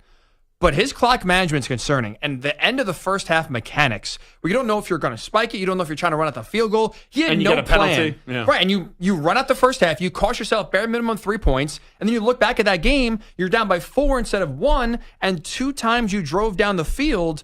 Late in the game, you had to go for it on 4th down because you needed a touchdown, and you got stopped in the Bucs' end. That should have been a win for the Lions. In part, they lost in the first half with Dan Campbell's awful clock management. That's a little concerning. So let's stay in the NFC. I'll get to your tweet in just a second. But I forgot we still haven't got there yet. Yeah, we haven't got to the tweet yet. Very important tweet. Because it's really going to put the power to the Hickey Hex this week. Okay. Oh, interesting. So, Sirianni, since you talk about decision-making. I thought, a different take than most yesterday. But where do you blame Sirianni for losing that game up against the Falcons? First quarter, 4th and 4. I thought that was a mistake. Going for it, take the points early. I had no problem with it going for it on 3rd and 3, throwing the ball. Catch the ball, Saquon Barkley. He's wide open. It's a great play design. If he catches the ball, it's a first down easy. He gets out of bounds. Doesn't matter. There's no timeouts. The game is over. That was a great play design. And the only thing I didn't like about Sirianni after the game, he said Kellen Moore called the play. If you want to try to, Hold on. I know he was asked. I listened to the entirety of that press conference. He took it on the chin first, and then the media followed up. I thought Kellen Moore calls the plays. He goes, no, he does. But I'm the one that sits here, and I take the bullets, right? I had no problem with a 3rd down call. If you go back and watch that play, he's right. The Falcons put like 11 guys essentially in the middle of the field. I don't think they ran the ball as going to work. So you go for the win. I like it. Just catch the ball. Hit him right in the hands. There's no excuse. So we're actually very similar on this. Before I say, the play calling was terrible, right? I would say Saquon's got to catch the ball. Saquon catches the ball. The game is over. Easily. Then after that, I would say Jalen Hurts, even though he was their best player, you are moving the ball, trying to get the ball in field goal range, live to see another play. When you get the ball to the 43 with 27 seconds left, terrible interception. Also, the defense. How do you let Kirk Cousins, who's allergic to primetime games, march right down the field and shove it up you-know-what? That was instantly. And then, I'm with you as well. That may be your most astute observation ever watching football. On the first drive of the game, you're marching down the field. These analytic nerds need to stop. They never tell you to take the field goal or to punt the ball. In this case, it was 4th and 4? 4th and 4. About the 10-yard line, at the 10 or roughly. 11, yeah. Kick the field goal. Makes in no a game sense. that you know it's Monday night, it's going to be a sloppy game early in the season, you take the points in the first half. It wasn't 4th and 1. 4th and 4 that's tough. Yeah. So those 4 things, okay. And then if you want to tell me, you didn't like the play call, even though I would have ran the ball to be clear. But the play call was set up. Saquon just got to catch the ball. But if you want to tell me, hey, run the ball there, chew the clock, maybe you get 2 yards, and then you push it on 4th and 1, okay, I could at least entertain it and listen to that. So that was that. All right, now you want to get to the tweet. Sure. I'm very fascinated to see how this tweet's going to play out this weekend. The Ravens are broken. This is from Ryan_Hickey3 on Twitter. This isn't a one-off. The principles that made them one of the best teams in the league, toughness, physicality, and rushing offense, have dried up. Further explain your tweet for me in terms of what made them is now breaking them. When you think about Ravens football for decades, right, it's been kind of the same principles. Great defense. They're always tough. They're going to hit you in the mouth. They're disciplined, and they're great on special teams. That's obviously led by John Harbaugh. And you see right now through the first 2 weeks, but especially on Sunday, all of those areas are lacking right now. That offensive line is terrible. It is terrible. I know they've changed up some things, and they brought in younger guys. They're getting pushed around. And they are not establishing right now the line of scrimmage. Derrick Henry's having a tough time going. Lamar Jackson's not getting protected or having rushing lanes open. That offensive line, which used to be a stalwart here for the Ravens for years, is now a big-time weakness. Their pass secondary, which is not exactly new per se, that them getting torched, but they are really struggling here so far through the first 2 games. But they don't seem tough. They seem, honestly, so far mentally weak. The offense in the fourth quarter, as the Raiders are turning around, at least what I was watching, that offense seemed to give up in the fourth quarter. I did not see a spirited effort. I did not see anyone kind of really try to take control of the game as the Raiders are slowly clawing back. That's concerning. They had, 11 penalties for over 100 yards? That is undisciplined play that we're not used to seeing from the Ravens. And even special teams gaffes. Awful punt from Jordan Stout late that gave great field position for the Raiders to kick a game or go-ahead field goal. You have Justin Tucker now who's allergic to kicking 50-yard field goals or more. Yeah. That's concerning. That's one thing. People say he's the greatest kicker of all time.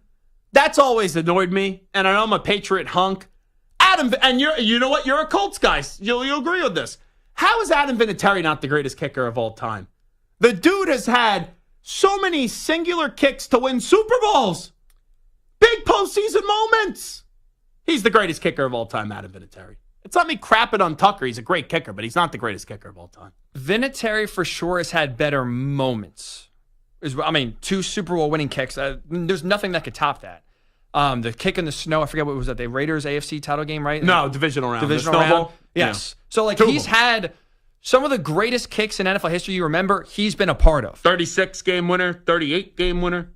But, I mean, Justin Tucker's been automatic I saw at least the downfall of Vinatieri. At the end, it was ugly. Now, I know he's a little bit older compared to Tucker. But for example, Aaron Rodgers is statistically a great quarterback, right? He's unbelievable. He's like a video game quarterback.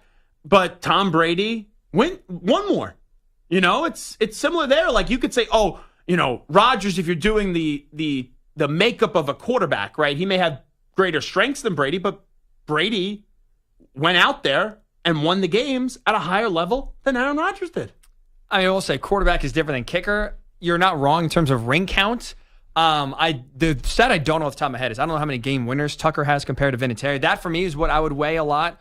I know the Super Bowl game winners weigh more. Playoffs. Just like, obviously, rings way more. Didn't he bail out Peyton Manning in that one playoff game? I think it was it against the Ravens where he had like 6 kicks? I think it was 5. Okay. Yeah, in Baltimore. They didn't score an offensive touchdown in the year the Colts won the Super Bowl. It was like 15-7, 15-6. The Colts won that game. And Manning didn't really even play that great the one year they won the Super Bowl if they're going to be Look, the postseason. rings on the finger. Yeah, no, you're right. I'm not changing anything. 21-3 down at home to the Patriots. Yeah. Oh, no. They turned it around. They gagged that game away. You're welcome. You finally got a championship. I'm not complaining. Thank you. You should thank me. Well, but I anyway, apologize. Getting back to the Ravens here real quickly.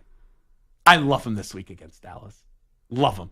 Now, I'm not telling you that you're wrong in terms of this team's going to be great, like not going to be great this year, because they have Buffalo and Cincinnati after that. But with that prediction, the Ravens are broken. You know how this usually works. Well, I'm not saying they're not making the playoffs. I still think they're a playoff team. You just said they're broken. They are broken. I just don't think right now in the AFC there are 7 teams that are better than them. Oh, so you don't think they're done? When you say broken, I think like, they're done. A lot of people say, this is a Super Bowl contender. No. Like if they make the playoffs, I don't think they're winning a game, but I think they could sneak in as a 7 seed. Absolutely. When you look at the start the Colts got off to, the Jaguars, the Dolphins, like that's the thing. You look around the AFC, a lot of these fringe playoff teams that people are talking about being in the mix are 0-2 or not looking very good. So the Ravens, even though they are right now, I'm very concerned. They haven't really lost any ground because the teams they're competing with, I still think they're better than. All right, he is Hot Take Hickey, who I'm very fearful is going to just like poke out an eye with those scissors or maybe cut off your ear. You could be Van Gogh. Well, I did not use scissors this week, so everybody is safe. And what did you do this week then? No gimmicks this week. No gimmicks? No gimmicks. Why the heck am I going to watch? Well, that's fair. I can't do the scissors every week. It gets boring. So I got to keep people on their toes. Maybe Can next you week get an actual paper shredder? Well, Like I think old there's school? one in the sales room, right? Maybe. Yeah. I wasn't sure how I'm going to set that up, but maybe. I also don't want to get in trouble. I don't know if you need a code for that, but maybe. I'll look into it, and I can promise you I'll at least try. Ryan Hickey comes in on his off day for the segment. That's a dedicated member of the show. You can usually hear him weeknights with JR as JR's executive producer on many of these same Infinity Sports Network stations. Then also, Hick at Night? Sundays, 10 p.m. to 2 a.m. Eastern That's time. right. And you can stream him on YouTube. If you want to see someone talk very animated with his hands all over the place and speak 1,000 miles an hour, that's Hickey. The chat's killing you. Killing you right now. What else is new? What are they saying this week? Well, they're just saying that you can't, like your hands, they're just all over the place. That's every week. Hickey can't stop with his hands. That's what they keep on saying. I'm telling you. What do you want me to do? So that's what they're just saying. Gee. Tie his hands together. Maybe get you a straight Can jacket. we have listen, say what you want. Let's just get some creativity here. Can we have some new lines? Okay. I talk like let's just be creative here. Let's make fun of something else. That's all I'm asking. It is the Zach Gelb Show, the Infinity Sports Network. We will do a Take 5 Wednesday next. Football is back, and what better way to celebrate than winning some cash with Sleeper Picks? Sleeper Picks is a fantasy game, but you could win real money. Just pick more or less on at least 2 player stats. If your picks are right, you win. You can pick up to 8 players to win up to 100 times your money, and Sleeper has a couple huge offers to kickstart the football season. For new users, Sleeper will match your first deposit with up to $100 credit to your account. If you've already played, Sleeper's got discounts and player projections for you every week of the season. So download the Sleeper app now and use promo code SCORE, and your first deposit will be doubled with the credit up to $100. What are you waiting for? Download Sleeper today and use code SCORE for a credit up to $100 match on your first deposit. That's code SCORE. Must be 18 years in most states and in state where it is legal. Promo code and other restrictions apply. Visit sleeper.com. Please wager responsibly. Gambling problem? Call 1-800-426-2537 for help. Paid for by Blitz Studios.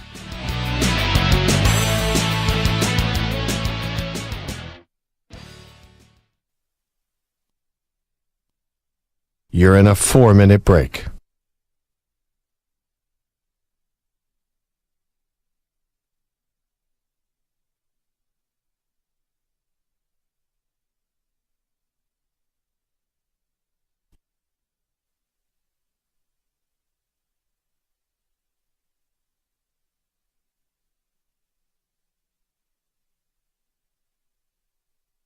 3 minutes, 30 seconds remaining.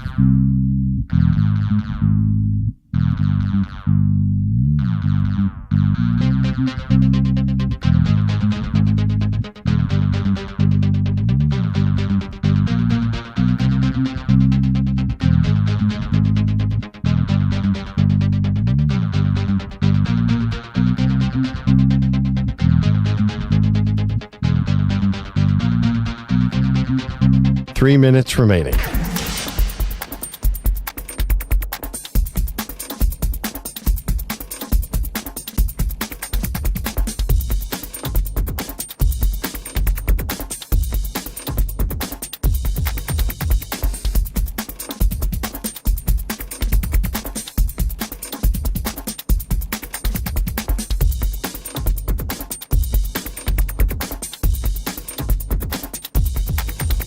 Two minutes, 30 seconds remaining.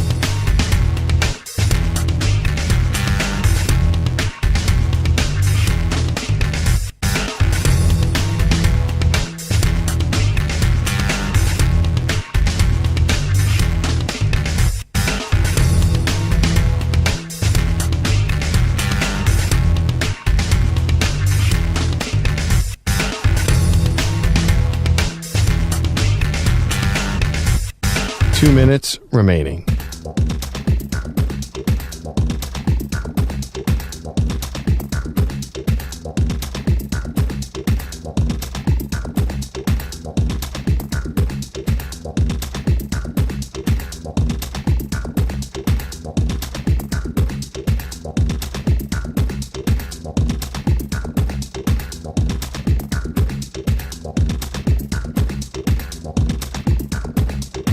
One minute, 30 seconds remaining.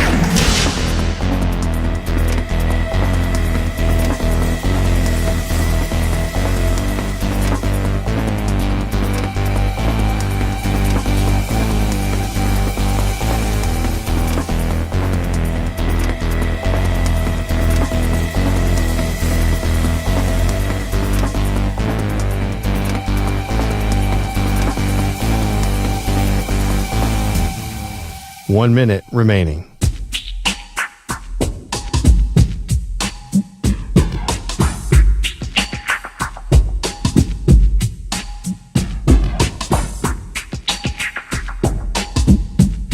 Forty-five seconds remaining.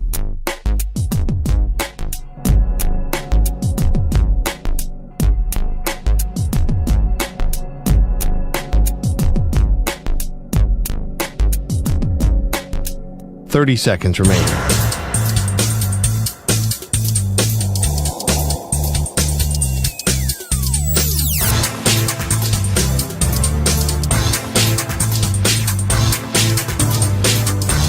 Fifteen seconds.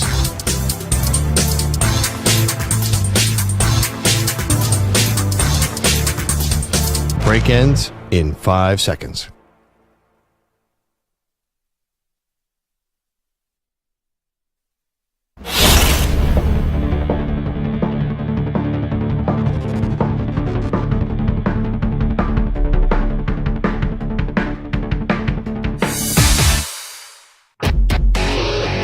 As the dust settles from last week's games, it's time to look at which teams are rising and which are falling. And there's an interception. Zach ranks his top 5 NFL and college football teams on this week's edition of Take 5, only on the Zach Gelb Show. Alrighty, Take 5 Wednesday on the Zach Gelb Show. I'm going to give you my top 5 teams in college football and the NFL. Let's do college first because I think we could breeze through it. It's easier. In at number 5, I'm putting the Volunteers of Tennessee. The only reason why I didn't put them in front of Alabama, yeah, they beat NC State 51-10. I just thought the Alabama win was slightly, and the way that Alabama dominated that game against Wisconsin was slightly more impressive than NC State, even though NC State was a top 25 ranked team. You see what Ryan Williams does on the road and Jalen Milroe, just the way that he's playing. I think those are splitting hairs. I'm not, though, well, in this case would be what, a 4 and a 4A type of guy or a 5 and a 5A type of guy, however you want to put it in that order. But I'll put Tennessee in at 5 and then the aforementioned Alabama Crimson Tide in at 4. And Alabama now has an off week, and it's setting up for a huge game next week. Georgia has an off week as well for Alabama and Georgia. And I think that is going to be one of the games of the year in college football where Georgia could actually be on upset alert. So I put, to start right out of the gate, Tennessee 5, Alabama in at 4. 3, it's the Buckeyes of Ohio State. 2, I know that they had a scare, but every team's entitled to it. Maybe it does help them out because now the team could actually be responded to the coaching of Kirby Smart, because when you're blowing teams out, it's like, hey, coach, take it easy. We don't need to have you be like the stereotypical football guy that just micromanages everything and criticizes us even when there's things aren't to be critical of. But when you only beat Kentucky by 1 point, there is reason to be critical if you are Kirby Smart. And I think Kirby Smart even basically said after the game he's going to love actually being able to coach up his team this week. So Georgia's in at 2. And the number 1, I didn't think I would take Georgia out of the number 1 spot until they did go down. But you factor in not only Georgia almost losing to Kentucky where they only beat them by 1 point, but then it doesn't matter who Texas plays. And I know, hey, it's a win up against UTSA, but they just blow out everyone. They blew out Colorado State 52-0. They went into the Big House and just smothered Michigan 31-12. And they beat UTSA 56-7 when they lost Quinn Ewers and Arch Manning rolls out there, runs into the end zone, a 67-yard touchdown, and toss a few touchdown passes as well.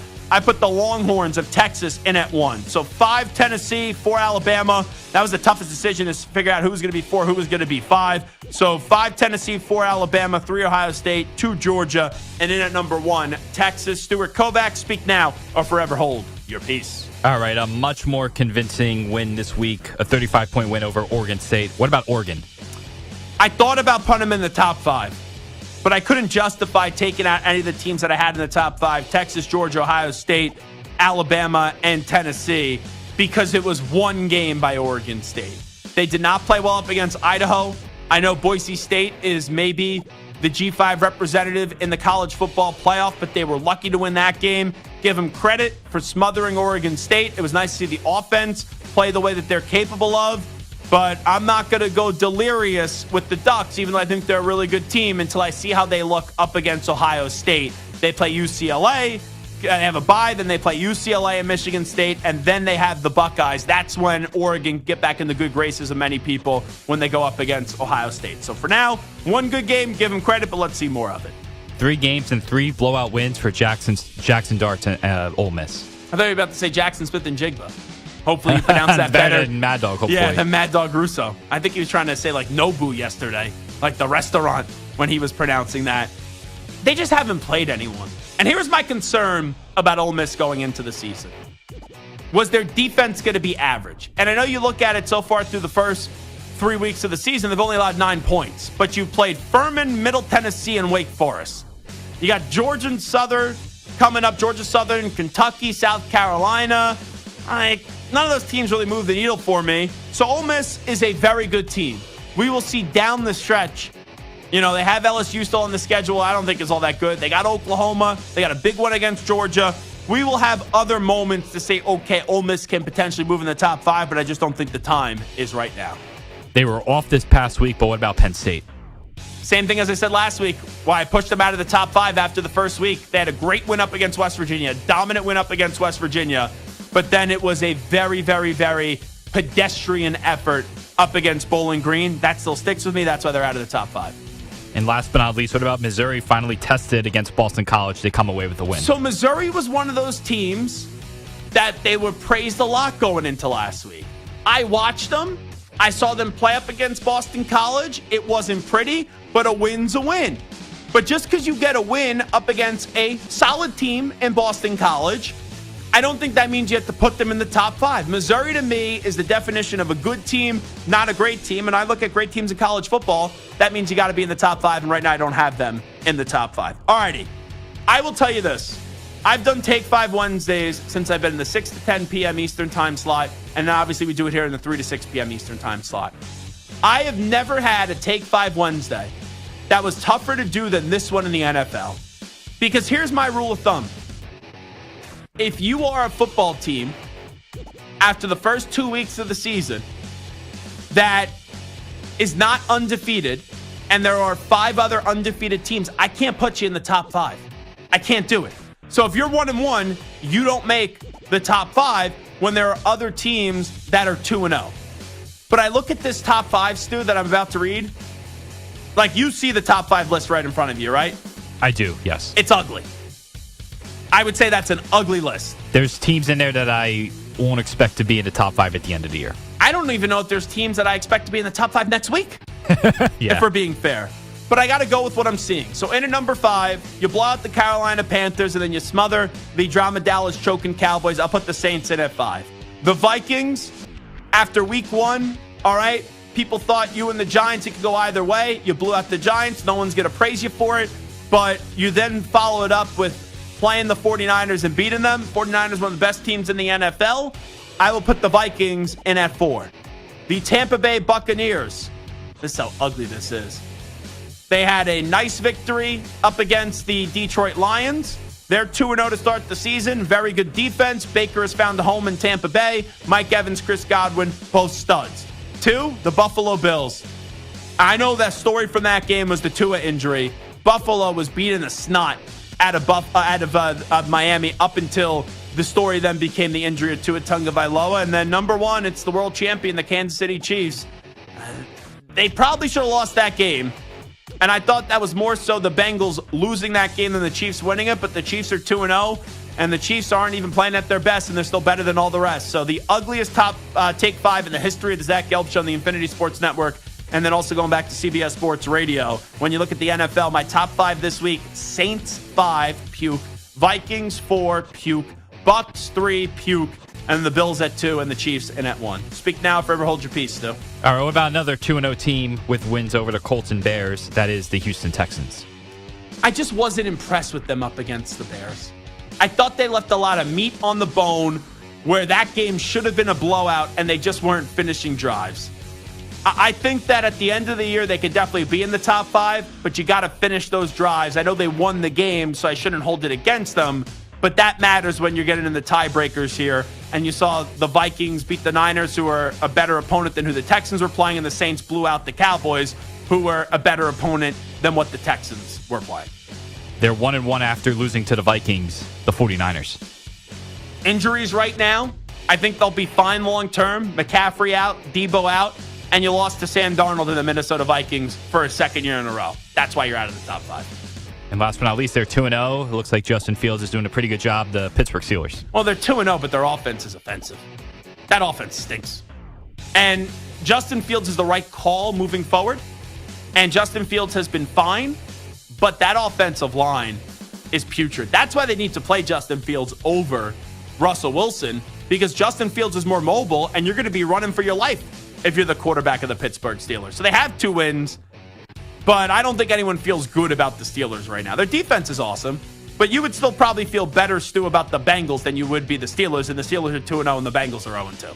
Totally agree. Yeah. All righty, that's Take 5 Wednesday, the Zach Gelb Show on the Infinity Sports Network. Once again, college football. I had Tennessee in at 5, Alabama in at 4, Ohio State 3, Georgia 2, Texas 1. And in the NFL, Saints 5, Vikings 4, Bucks 3, Bills 2, and the Kansas City. How about those Chiefs in at 1? We'll take a timeout. We'll come on back. We'll update you some of the biggest stories in the world of sports with some audio. We will get to a news brief next. Update time first. Here he is, the Ackman, Rich Ackerman. Infinity Sports Network Sports Flash. Well, Jordan Love has returned to practice for the first time since getting hurt in the season opener, and he is hoping to play Sunday. He said he's just taking it day to day by now, as he was limited today in practice. The Carolina Panthers are moving forward with Andy Dalton, but head coach Dave Canales said they're not looking to move former top pick overall Bryce Young. Yeah, it's not something we're really considering. We have a great situation with our quarterbacks right now with guys that have experience. So we love where we're at, and we're all hands on deck. We're focused on playing the Raiders this week. Afternoon baseball today. The A's and Cubs are even at 3 in the top of the 8th at Wrigley. A Cubs loss gives the Brewers the NL Central title. They, of course, can get it, too, with a win tonight over the Phillies. The Diamondbacks, even with the Mets, with a second wild card in the American League. And right now, in the bottom of the 5th, Arizona leads Colorado 6-2. Corbin Carroll has homered twice on the day. He now has 21. The White Sox, 116 losses and counting, right now in action and scoreless against the Angels in the top half of the third inning. And a shocker from media as ESPN's Adrian Wojnarowski broke his own story today that he's stepping away from his post to return to his alma mater, St. Bonaventure. I'm Rich Ackerman. The Infinity Sports Network is on your smart speaker. All you have to say is play Infinity Sports Network.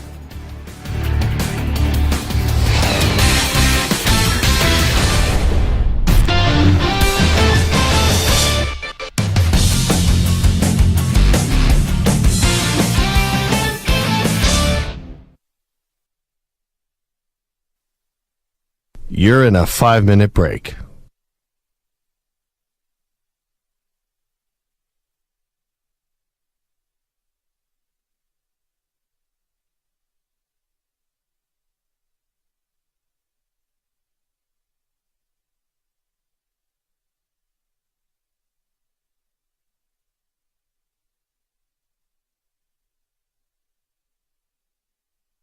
Four minutes, 30 seconds remaining.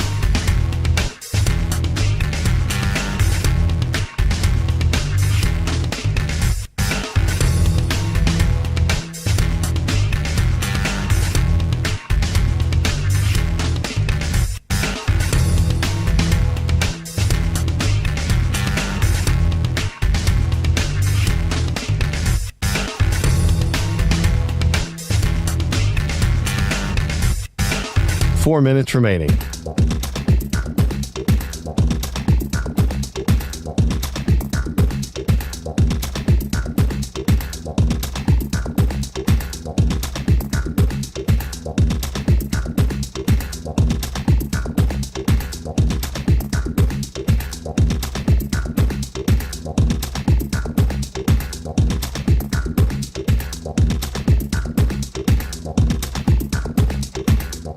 Three minutes, 30 seconds remaining.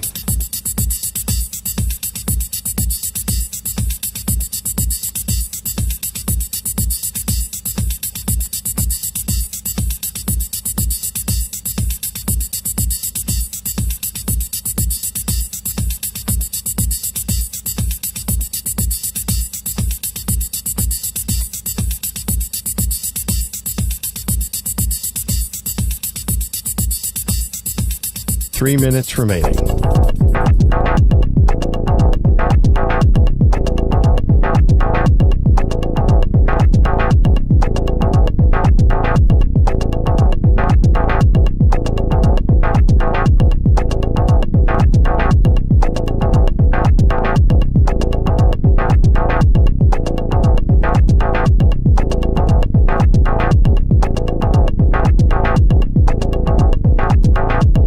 Two minutes, 30 seconds remaining.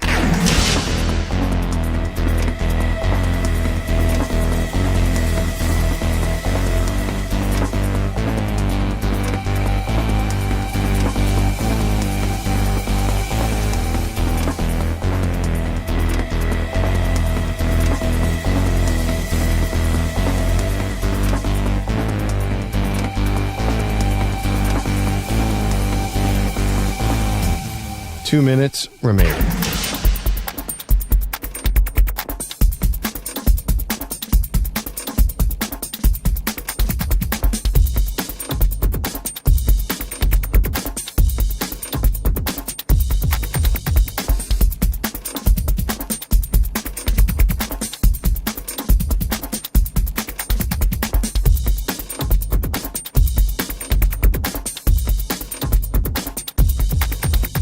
One minute, 30 seconds remaining.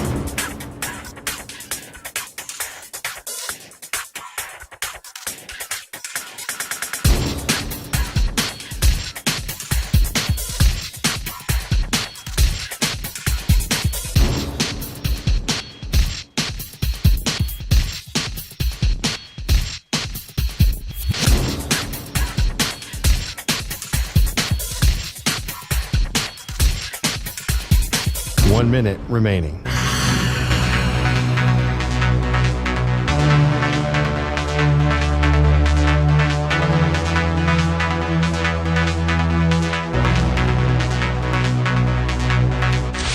Five seconds remaining.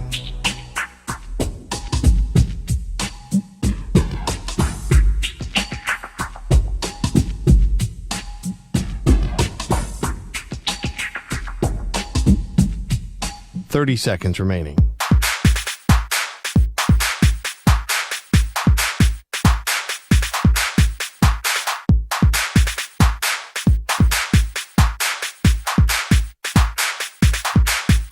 Fifteen seconds.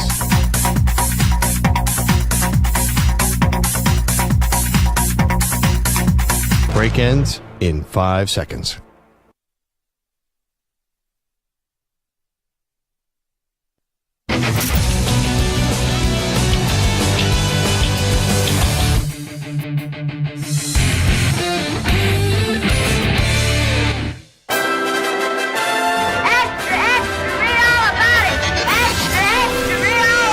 Time for your daily news brief. We get you caught up on the rumors, reports, and reconnaissance from the day in sports. All right, news brief time in the Zach Gelb Show. Let's go to Marvin Harrison Jr. after his big 4-catch, 130-yard, and 2-touchdown performance in Week 2.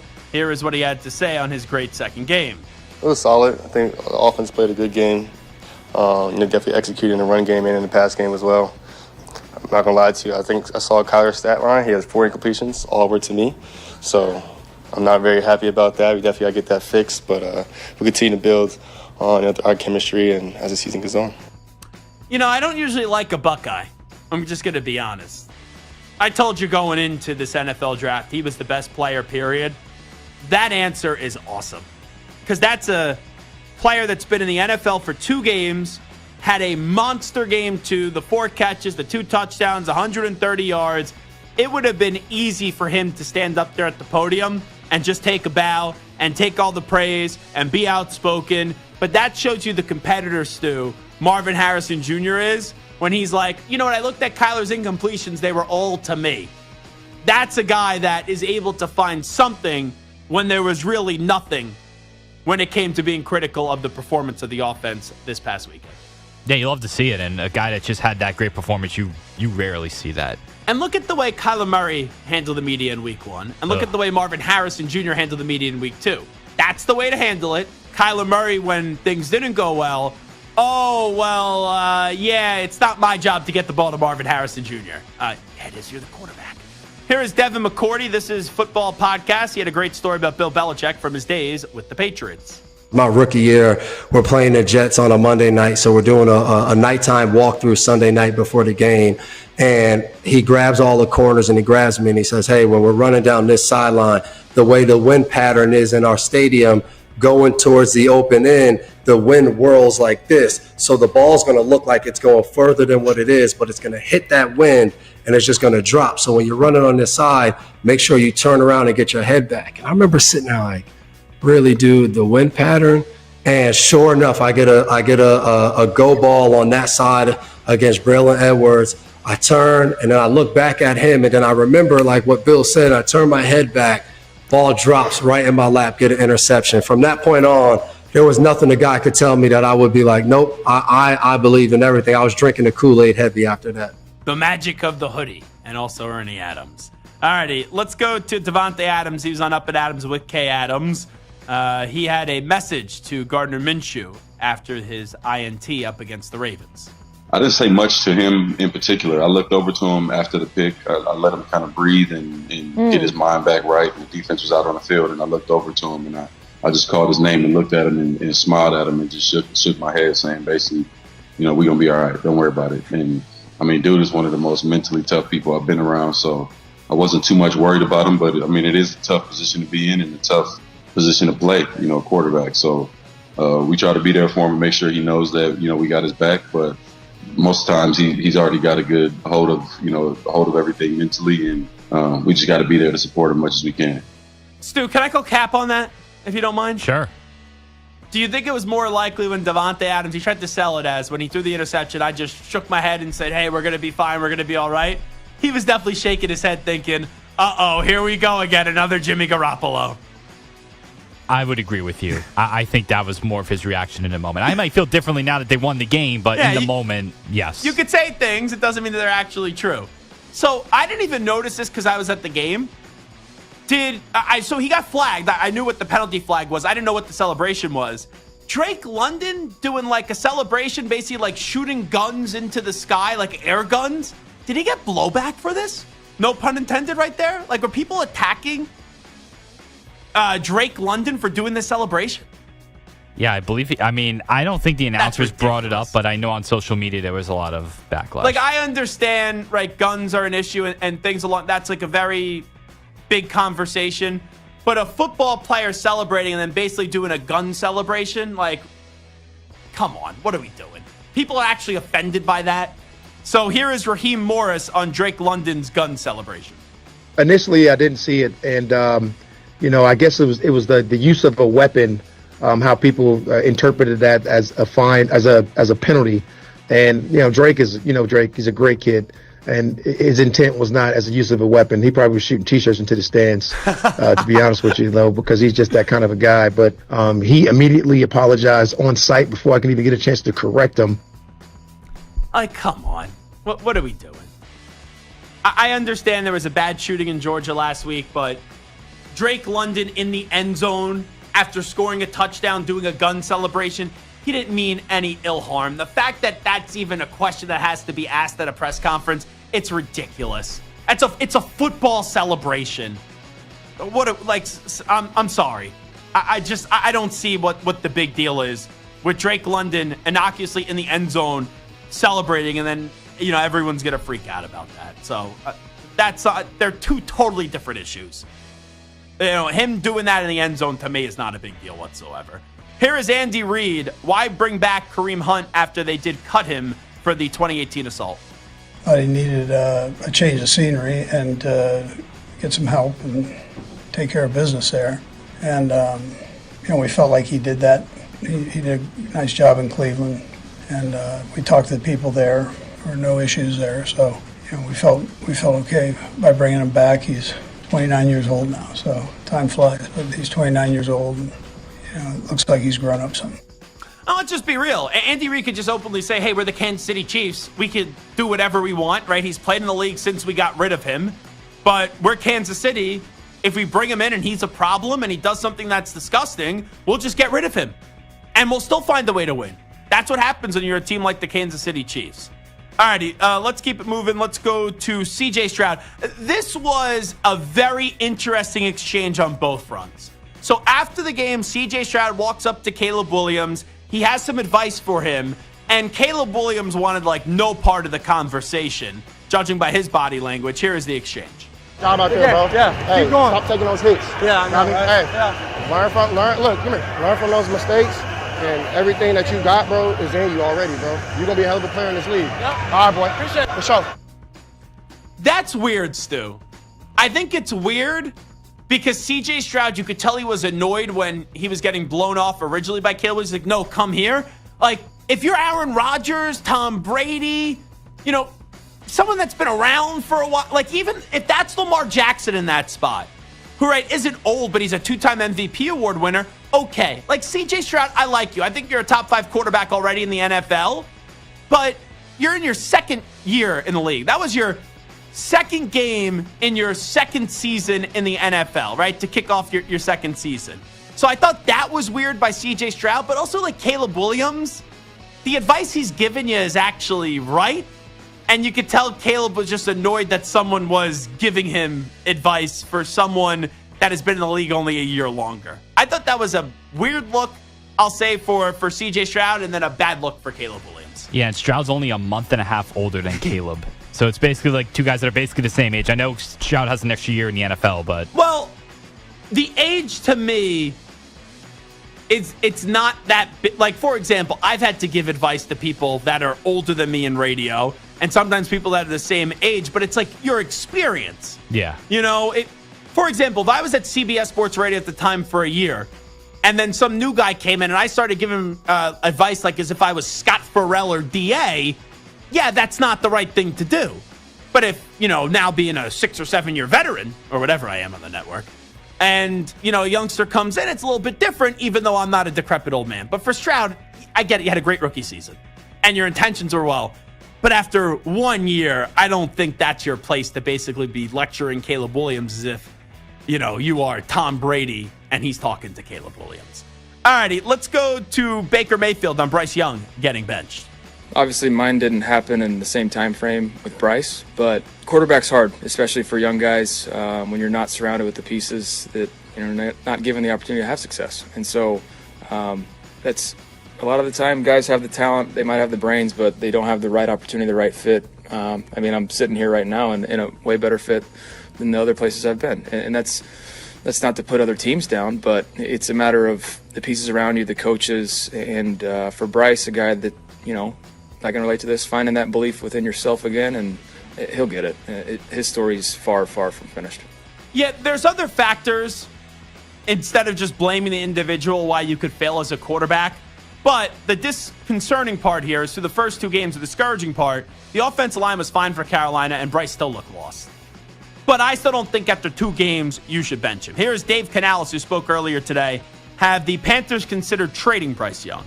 Yeah, it's not something we're really considering. We have a great situation with our quarterbacks right now with guys that have experience. So we love where we're at, and we're all hands on deck. We're focused on playing the Raiders this week. Do you still believe in Bryce as a future, maybe franchise quarterback later on down the line? Absolutely.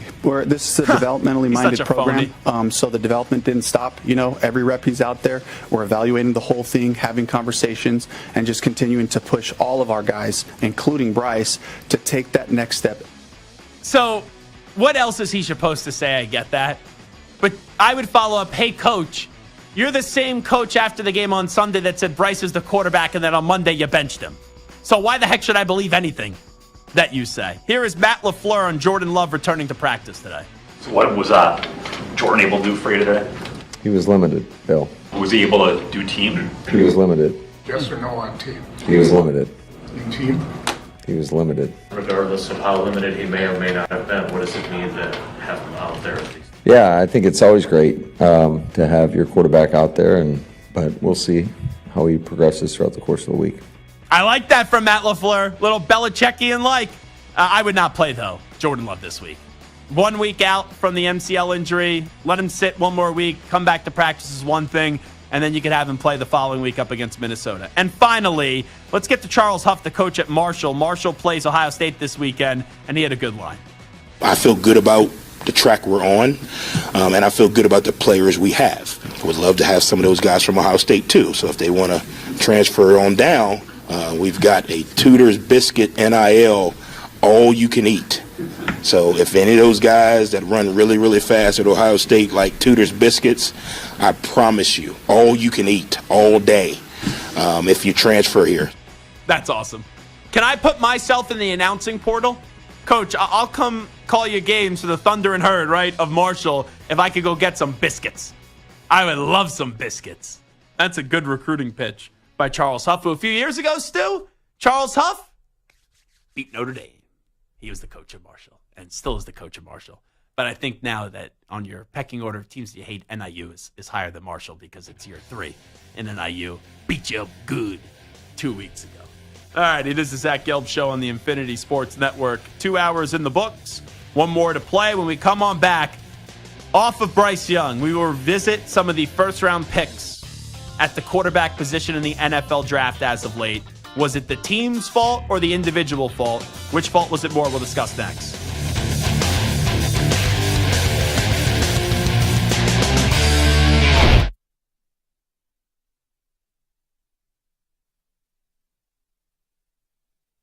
You're in a 5-minute break.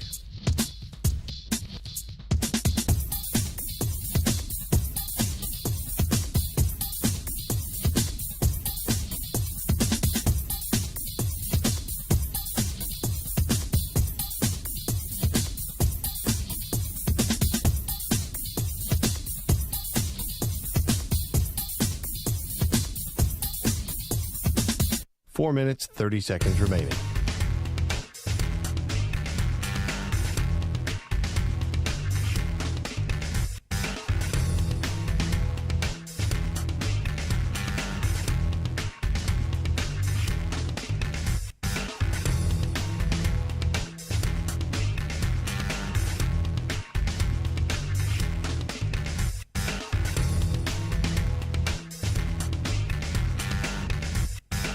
Four minutes remaining.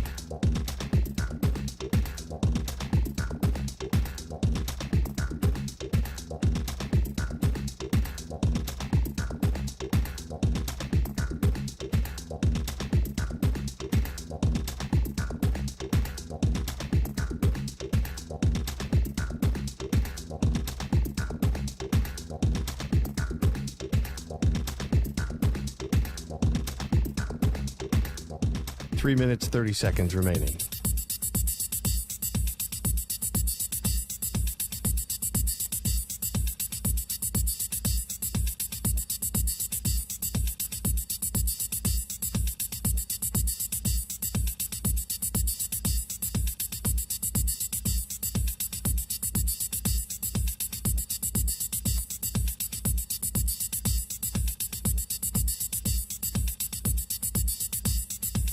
Three minutes remaining.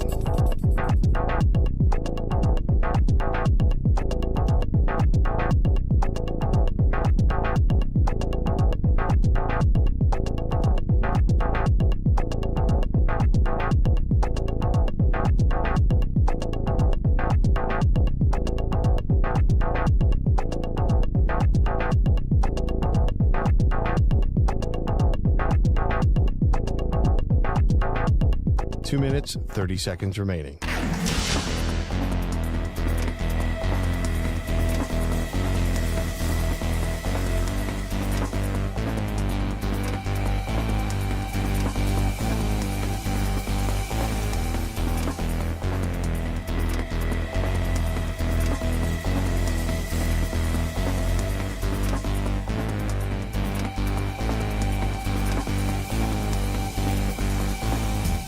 Two minutes remaining.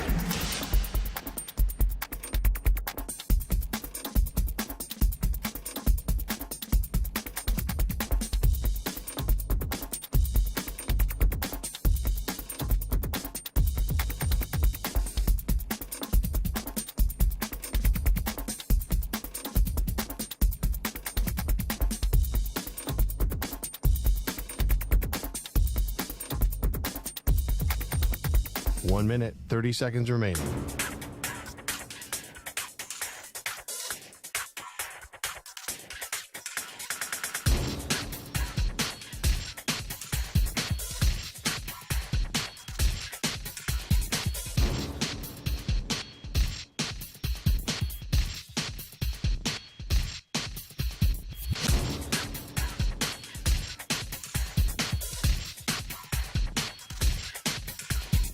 One minute remaining.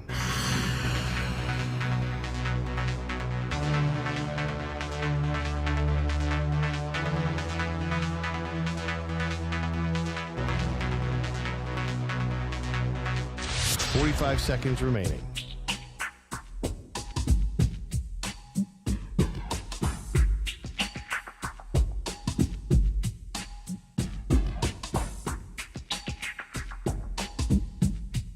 Thirty seconds remaining.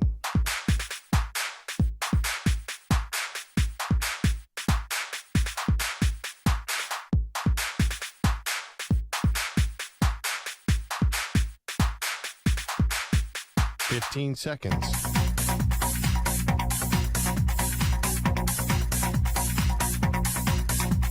Break ends in 5 seconds.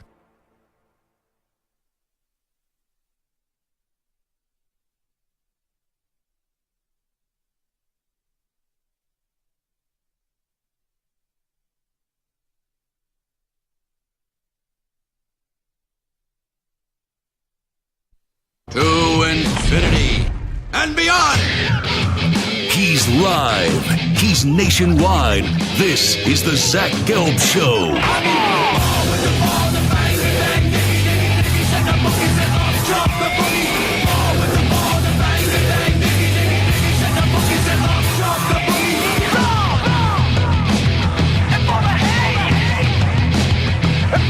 Here's your host, Zach Gelb. 5 o'clock, straight up on the East Coast. It is the Zach Gelb Show on the Infinity Sports Network. Hockey is coming on back this week. We got preseason games this week in hockey. Stu, I know you're a big Devils fan. I'm a massive Rangers fan. You know what one thing I'm dreading about, though? My phone just goes crazy during hockey season because my dad, my Uncle Kenny, and myself and my brother-in-law, JD, were on one texting thread. I'm fine with it going crazy during each game in the regular season. Hopefully a long Stanley Cup playoff run as well for the Rangers. It would be nice if they could finally hoist the Stanley Cup once again, after years and years and years of getting so close, but yet so far and ripping out my heart every time. But my Uncle Kenny is like crazy sick with the Rangers. And last year, he would text me during the preseason. I'm the same way with hockey preseason as I am with the NFL's preseason. I don't give a bleep. I don't. So I love my Uncle Kenny, but wait until the Rangers' first regular season game until you text me about the Rangers when they open up their season in Pittsburgh with that annoying, go Pens go, whatever, that stupid chant that they do with the horn. It drives me sick there, and then DC too. Penguins and the Capitals both do the same thing with that obnoxious horn that they play to get the fans chanting. So you could text me on October 9th about the Rangers. But if I get preseason texts, Stu, against the game against the Bruins, the Islanders, the Bruins, the 2 against the Devils or the Islanders, I just don't have time to deal with preseason. Unless there is a massive injury. If we are complaining about the level of play or the quality of play in preseason hockey, Uncle Kenny, I'm coming down to Florida. I'm going to beat you up. All right? That's just the bottom line. I can't get crazy and delirious over preseason hockey. Preseason hockey, preseason NBA. Oh, that's the worst. No, I can't do it. Preseason basketball. Really bad. How do we rank the preseasons? See, I like baseball the best. Spring training? Spring training, I think, is the best. You want to know why? Because if you go down there. Yes, which I did this past year. It's just great. Bad time of the year weather-wise in New York, you go and you get good weather. Spring training baseball is number one. You're right. Even though I can't stand it. But it would be number one. I would say preseason footballs too, because here's why. A lot of people like to go to football games. It's very expensive to go to football games. At least the preseason is affordable, even though the quality of play stinks. I would then say preseason hockey 3 and preseason basketball is 4. The regular season in the NBA is sometime preseason quality. So preseason NBA is basically like G League quality, if you get what I'm saying. Yeah, I think I would agree 1 to 4 in that exact order. They do any preseason in soccer? They do. They do friendlies, yeah. Okay. Aren't there a lot of friendly matches here? A lot of friendlies in the summer before the. Didn't you go to a one, friendly yes. game? Mm-hmm. What was the game you went to? Arsenal Liverpool. So that didn't count for anything. No. Preseason.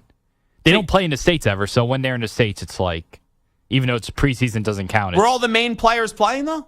The big players? A good amount. There were some that weren't playing because they played in summer competitions for their countries, but was it a respectable quality of play on the pitch when you went to the game? I think so, yes. Is that because you're just used to the MLS and then... Oh, well, yeah. You may not know what an actual good quality looks like on American soil? It's definitely a better quality than the MLS, even that doesn't preseason. Take much. It doesn't, no. All righty. Who is at more fault? Was it the team or the individual? We have put together a list of 10 to 15 quarterbacks that ended up being busts in the first round on the team that they were picked to. And we want to revisit those quarterbacks. And I'll tell you if it was more the team's fault or the individual. I know it's like a Venn diagram, the middle part of the Venn diagram for some of these teams where it ended up being, both the team and both the individual, but I'll pick one or the other. By the way, before I get to this, I almost forgot about this. I meant to bring this up to Hickey when he joined us earlier. I tried something last night in the food world that I've never tried before. You love an egg roll, right, Stu?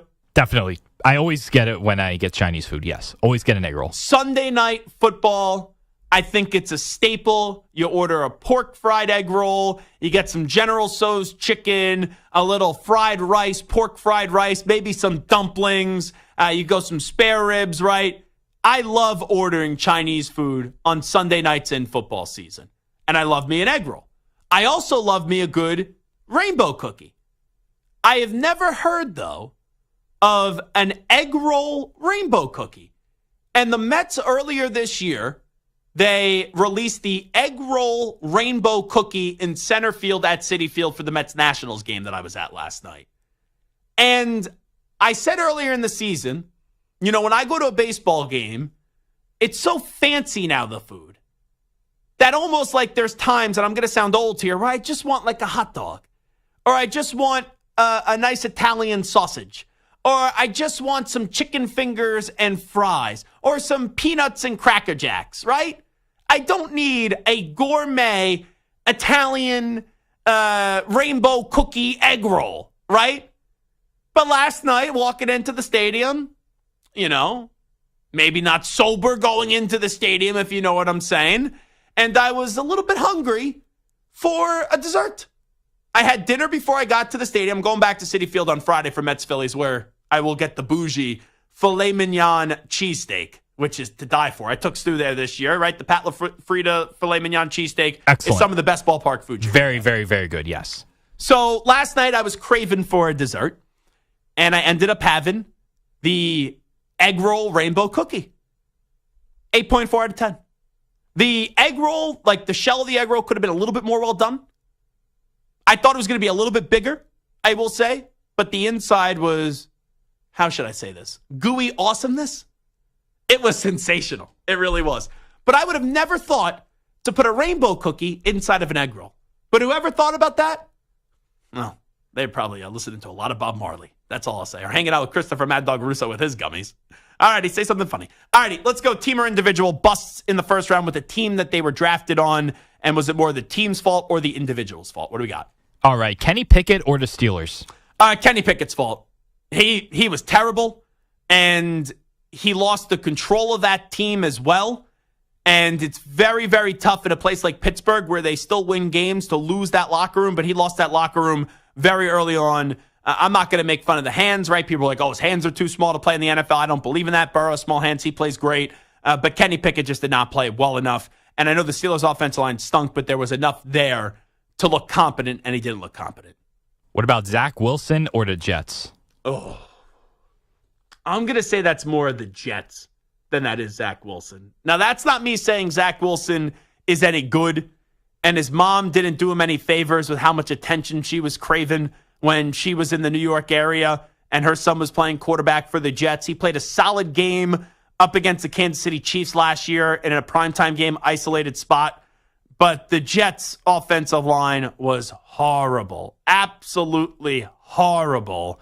And Zach Wilson is not the biggest quarterback in the world. He was running for his life, and you could tell he was mentally cooked. So it's a fault of both, but if I had to pick one or the other, I would say that's more the Jets' fault than Zach Wilson's fault. Trey Lance or the 49ers? It's Trey Lance. Now, I will say, I don't think Kyle Shanahan was initially on board with that pick, and I thought he got talked into it. So I think he had a short fuse with Trey Lance. But how could you blame the 49ers? Like, they've been to the Super Bowl, and they have a great offensive line. They got playmakers all over the spot and all over the place. They traded up to go get you. I know he got hurt early on, and he wasn't really given much of a chance. But Trey Lance must have been a disaster in that locker room if Kyle Shanahan lost trust in him that quickly. Justin Fields or the Chicago Bears? It's more the Bears. That offensive line, everyone, I'll raise my hand and say I was wrong on this. And it was one of those things where you improve a bad offensive line and they're still bad. That's what the Bears did this offseason. And the Bears' offensive line got shredded the other night, but last year the offensive line was even worse. And they got DJ Moore in there late. They had no Keenan Allen. They had no Roma Dunze like they do now. The Bears, they haven't had a quarterback in, forever. So I'll put that more in the organization than I would Justin Fields. Mac Jones or your New England Patriots? Now, Mac did act like a brat towards the end, which I did not love. Really, you know what? I actually blame myself for Mac Jones. You have any idea why I blame myself for Mac Jones? I mean, did you get too hyped up over the pick, you think? I like the pick. Yeah. I never said he was the franchise guy. After his first year in the NFL, where he was fine, right? He made the Pro Bowl, but it wasn't because he was any good. And so many guys said no. But they made the playoffs. And then I saw him at the Super Bowl. And he was in our green room at the Super Bowl. And I know Mac a little bit because he came on the show when he was at Alabama and we texted here and there. And I had breakfast with him at the Super Bowl. And ever since I had breakfast with him at the Super Bowl, he hasn't been the same quarterback. So I blame myself. Hickey, I was working with him. He rubbed off on me. I think I put a little hex on Mac Jones. But also I blame the Patriots more because Michael Holley approached me at the Super Bowl this year. Michael Holley, longtime media personality in the Boston area. He goes, I'll never forget the day you found out that Mac Jones was going to get coached up by Matt Patricia and Joe Judge, and you said it's the dumbest thing you've ever heard. It's going to ruin the career of Mac Jones. And he goes, you were absolutely right. Bill Belichick trusted two bozos, which Joe Judge was a good special teams coach. Patricia can be a solid defensive coordinator, but you don't have him coach the quarterback. It made no sense that they trusted him with that and then also gave him no playmakers on the offensive side of the ball. So the Patriots more messed up Mac Jones rather that was on Mac Jones's part of it. What about a guy who's still on the team that drafted him, Daniel Jones or the Giants? I think this is the trickiest one because he should have never been selected 6 overall. The Giants have been an unmitigated disaster. But I think hey, Jones won a playoff game too. But I think it's more Daniel Jones' fault than the Giants. And if you have to say, Zach, turn on the tape and tell me why, I don't think you have to go far. It's last weekend against the Commanders. He was terrible in the game. Terrible in the game. And I'm not saying the offensive line is great, but the offensive line was not the reason why they lost that game in week 2. Jones just makes too many bad decisions, and he can't stay healthy. So I put that more on Daniel Jones than the Giants, even though, man, it's tough to give the Giants a pass on that one. From one New York team to another, Sam Darnold or the Jets? So it could be hypocritical because for Zach Wilson, I put it on the Jets. For Sam Darnold, I'm going to put it, you could easily make the case for the Jets, but I'm going to say it's Sam Darnold. There was just never a moment when he was the Jet quarterback where I could tangibly hold on to something and say, wow, Sam Darnold did this great like 3 or 4 times, where it's clearly the Jets' fault. And that was the tiebreaker for me. There just wasn't anything that he did tangibly well with the Jets. I know 2 and 2 work hand in hand, both work hand in hand, but Sam Darnold with the Jets, just too many mistakes. And there was never like a 3-game stretch where I was like, okay, he is surviving the incompetence of the organization. I put it more on Sam Darnold than the Jets. What about Josh Rosen or the Cardinals? You could probably blame both, but Josh Rosen, I think, never had the football mentality. You know what? I got a text from a buddy of mine. Have you ever heard of Siddell's in New York? No. Siddell's is like a very good bagel breakfast shop. Perloff loves going to it. Week 1 of the football season, my buddy Jared was at Siddell's. Who's sitting at the table next to him? Josh Rosen. It's like, what a sad scene that is. Week 1 of the football season, Josh Rosen's not an old man. He can't even get on a team. And he was on a bunch of teams and never really played. I thought it was more so in Josh Rosen, though. He just never had that alpha mentality in the NFL. So I'll put it more in Josh Rosen. What about Baker Mayfield or the Browns? Browns, because Baker made the playoffs, won a playoff game, then got hurt early on, and the Browns said, was Baker bad that year because he was hurt, or was he bad because he's just not as good as what we thought it was? And they ended up trading a king's ransom for Deshaun Watson because they thought it could be great, and it blew up in his face. And Baker has now gone on to be a good quarterback in the league with what he's doing in Tampa Bay. I'll put that more in the Browns than Baker Mayfield. What about Mitch Trubisky or the Bears? Wow. That's a great one. Whew. Now, Nagy did win Coach of the Year once. It's kind of crazy to look back at it. It's similar to Fields. Like, and how I had a different answer for Zach Wilson and Darnold, too. Like, Zach Wilson, I put it more on the Jets. Fields, I put it more on the Bears. Darnold, I put it more on himself. I'm going to put more Trubisky on himself. I just never thought he was as good as what the Bears selected him. That's a fault of the Bears organization and at number 2. But I never saw, like, Trubisky, decent start, but after that, he was a disaster. I just don't think he's all that good. What about Carson Wentz or the Eagles? Himself, and it's not even close. Carson Wentz, he could never get over the fact that he was an MVP, quality player, then got hurt. Foles won the Super Bowl, played too many mind games with him, and he ended up being a big phony in Philadelphia and made too many mistakes. That's on Wentz more than the Eagles. Jameis Winston or the Bucks? It's Jameis.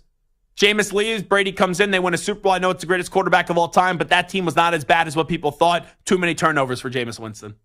And last one, Marcus Mariota or the Titans? It's got to be Marcus Mariota, as the commissioner would call him Marcus Mariotto when he got drafted. 2nd overall pick, and Roger Goodell's like, Marcus Mariotto, quarterback, Oregon, because the man that replaced him was Ryan Tannehill, and they had some success in Tennessee. So I'd put that more on Mariota than I would with the Tennessee Titans. All righty, this is Zach Gelb Show on the Infinity Sports Network. When we come on back, one longtime NFL coach who's extremely controversial. He wants back in, but he doesn't want back into the NFL. He has his sights set on college. Can we see this guy coaching in college next year? We'll discuss when we return. But first, football is back, and what better way to celebrate than winning some cash with Sleeper Picks? Sleeper Picks is a fantasy game, but you can win real money. Just pick more or less on at least 2 player stats. If your picks are right, you win.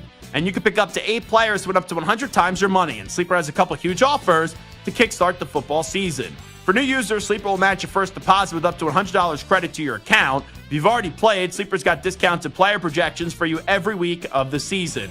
So download the Sleeper app now and use promo code SCORE, and your first deposit will be double with the credit up to $100. What are you waiting for? Download Sleeper today and use code SCORE for a credit up to $100 match on your first deposit. That's code SCORE. Must be 18 years in most states and in state where it is legal. Promo code and other restrictions apply. Visit sleeper.com. Please wager responsibly. Gambling problem? Call 1-800-426-2537 for help. Paid for by Blitz Studios.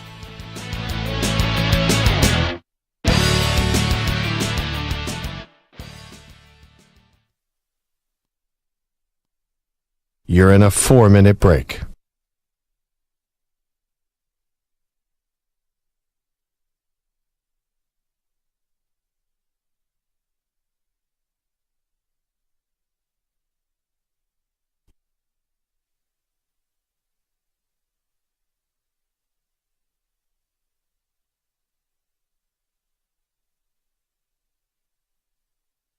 Three minutes, 30 seconds remaining.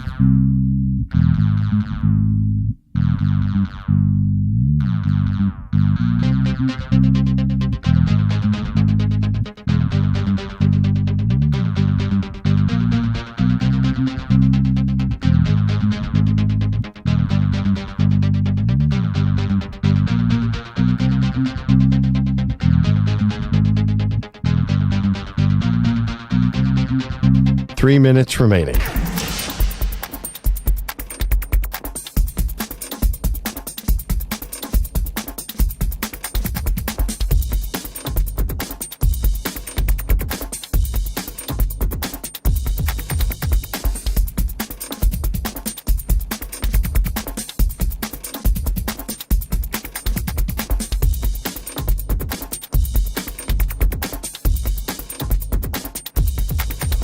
Two minutes, 30 seconds remaining.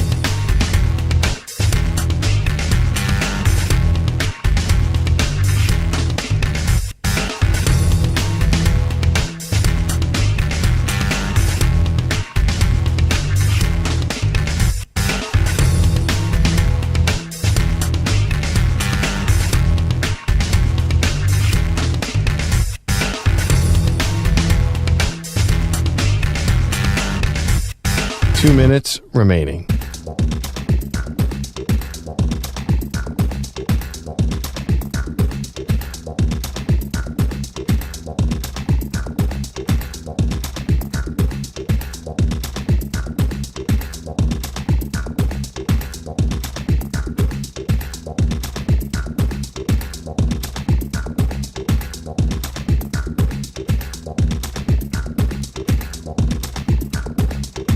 One minute, 30 seconds remaining.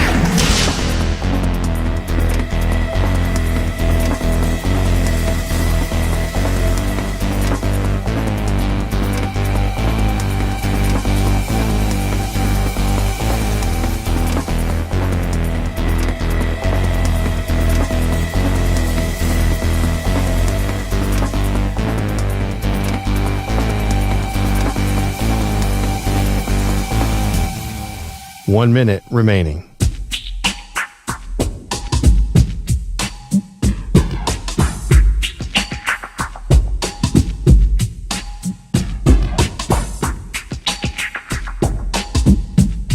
Forty-five seconds remaining.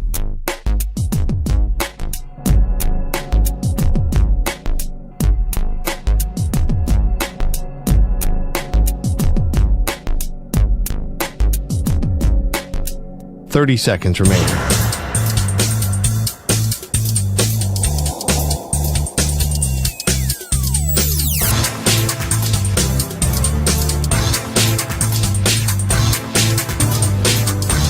Fifteen seconds.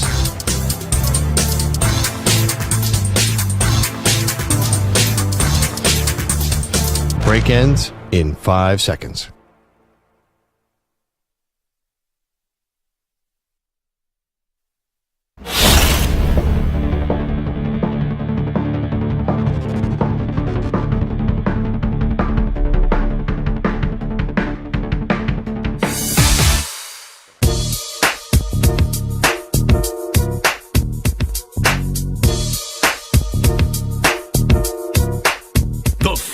continues on the Infinity Sports Network.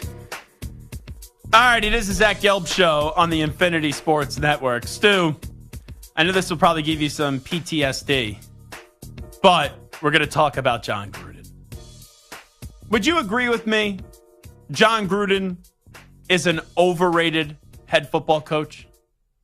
Yes, I would, because he won a Super Bowl with a team that wasn't his, and which is fine. Like, I think he was a good coach. You give him credit for that year. Yeah, and then he obviously spent a lot of years in the announcer booth away from the game, and he came back, and I think he was a very, very below average coach when he came back. So Jon Gruden, he won that Super Bowl. That was in, 2002? Yes. So he was in Oakland, 8-8, 12-4, 10-6, goes to Tampa Bay, 12-4, wins the Super Bowl. Heck of a start to his coaching career. Give him credit for that. After that, here are the records for Jon Gruden. 7-9, 5-11, 11-5. This is all in Tampa Bay. 4-12, 9-7, 9-7. Then in Oakland, back there, 4-12, 7-9, 8-8, and then was 3-2 and got fired after the emails. Now you recall Jon Gruden. He said if it was a 10-year, $100 million contract, right? He said something along the lines of, if I'm not good here after a few years, I won't take the money. I'll give the money back. Like, come on. What are we doing? That was a bunch of BS then, and it's BS now. But it's weird to say that this was a good thing because it wasn't a good thing. But the emails getting exposed and what Jon Gruden said when he was an analyst at ESPN, they were horrible things that were said, which were directed to the way of the Commanders, right, with his relationship with people at that organization. But it ended up being the best thing for you, Stu, because it gave the Raiders an out to move on from Jon Gruden, who the Davis family would have kept on employing if it wasn't for this, because they felt like they had some loyalty to Jon Gruden. Felt like they had loyalty, and again, you said the contract. I don't think they were going to fire him with, more, at least. Need a cause. You need a cause, but they weren't going to fire him and pay him the money. And they had right? some separation agreement, to be clear. Yeah. I'm not sure what it exactly was. But that was 2021 when these emails were released. It is now September of 2024. So Jon Gruden, it's amazing the addiction that people have to football. You're Jon Gruden, okay? You probably should have never came back once you became a superstar in the broadcasting booth. But you won a Super Bowl early on in your career. You were away from the sidelines for 10 years. You came back, and it was not a good ending for you. We all know that. But Jon Gruden just can't go away. And now Jon Gruden is trying to get back, but he's trying to get back in college. This is the headline from a CBS Sports article. As Jon Gruden chases due process over reveals of offensive emails, ex-NFL coach aims for a college job. And this was an article by Brandon Marcello that was released today. So you've had now some years, and I understand there's still a legal process to be had. But Stu, a big thing if he's going to get a job is he's going to have to explain himself at some point about these emails. So this was the Jon Gruden attempt. When asked whether he had any remorse about what he wrote in the emails and pressed on the subject, this is what Gruden responded with in the article. Quote, I'm not even going to get into whether or not the due process will take care of itself. I haven't even had my due process yet. So for me to sit here and say, who said what, we'll just go through the process and leave it after that, close quotes. Based off that answer, I'm not hiring him. I'm not hiring him for many other reasons. I think he's an overrated football coach. Also, I don't know how he would translate in college football. And I don't know how he would navigate NIL and all that stuff in the transfer portal. But you've now had some years, and I know there's still a case going on, so you can't really say much. But him doing this article, Stu, this would try to be, let me make myself look good to get my version out, my story out, and try to set myself up to get a college job. That answer right there, it's the third paragraph in.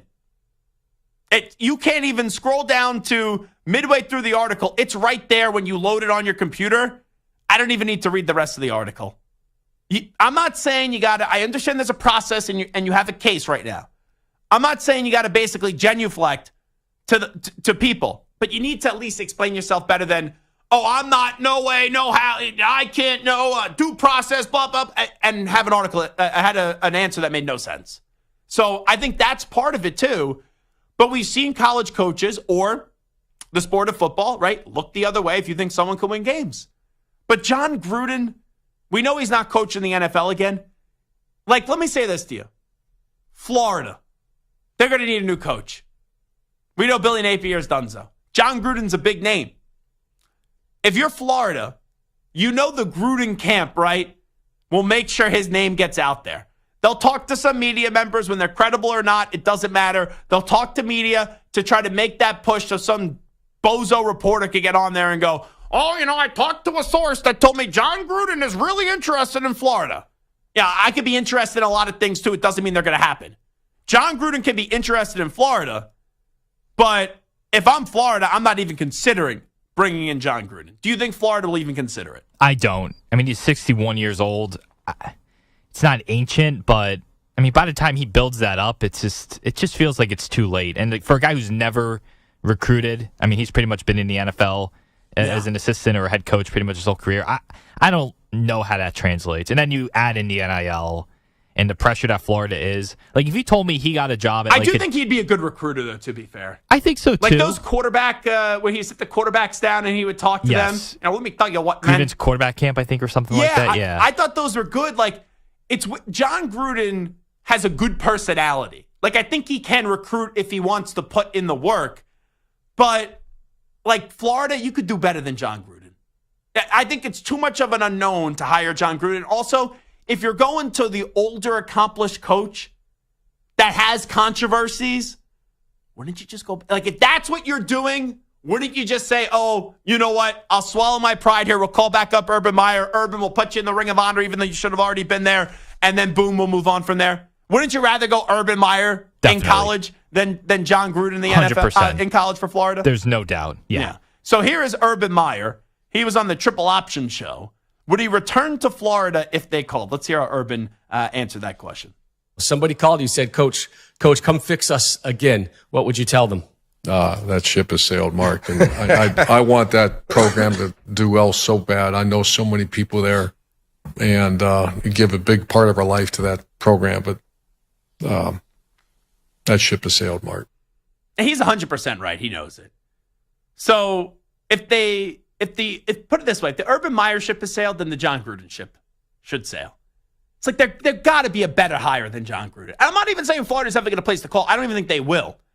But I could guarantee you this: when Billy Napier gets fired, whenever that occurs, I don't even know why it hasn't happened yet. It's disgraceful that it hasn't happened yet. Just that's a dead man walking. Put him out of his misery and just get rid of him. All right, give him the buyout. Let him have his Ed Orgeron moment. They told me I'd get $34 million. Okay. I took that and go home. Like, let Billy Napier have that moment. It's not right to keep on trotting him out as the head coach. He's getting booed off his home field. It's time to get rid of Billy Napier. But when that does happen, Gruden will get to someone in the media and they'll say, hey, I'm interested in Florida. But if Jon Gruden wants to coach again, this is how, you know what, Stu? I do think he'll coach in college somewhere. I do. Because he's addicted to coaching. He's not going to get a big job. I was going to say Power 5. There's none of these core four, whatever. The SEC isn't hiring Jon Gruden. The Big Ten isn't hiring Jon Gruden. The ACC, the Big 12, I don't think they're hiring Jon Gruden. He's going to have to go to a G5 school that's looking to stir up some noise. Hey, John, I know an institution in a place that you love in Philadelphia, North Philadelphia, Temple Tough. Let me tell you, man, you want to talk about Temple Tough. You want to go replace Stan Drayden and and him at Temple, John? Okay. I could get on that ship. But like that's a school that John's going to have to go to.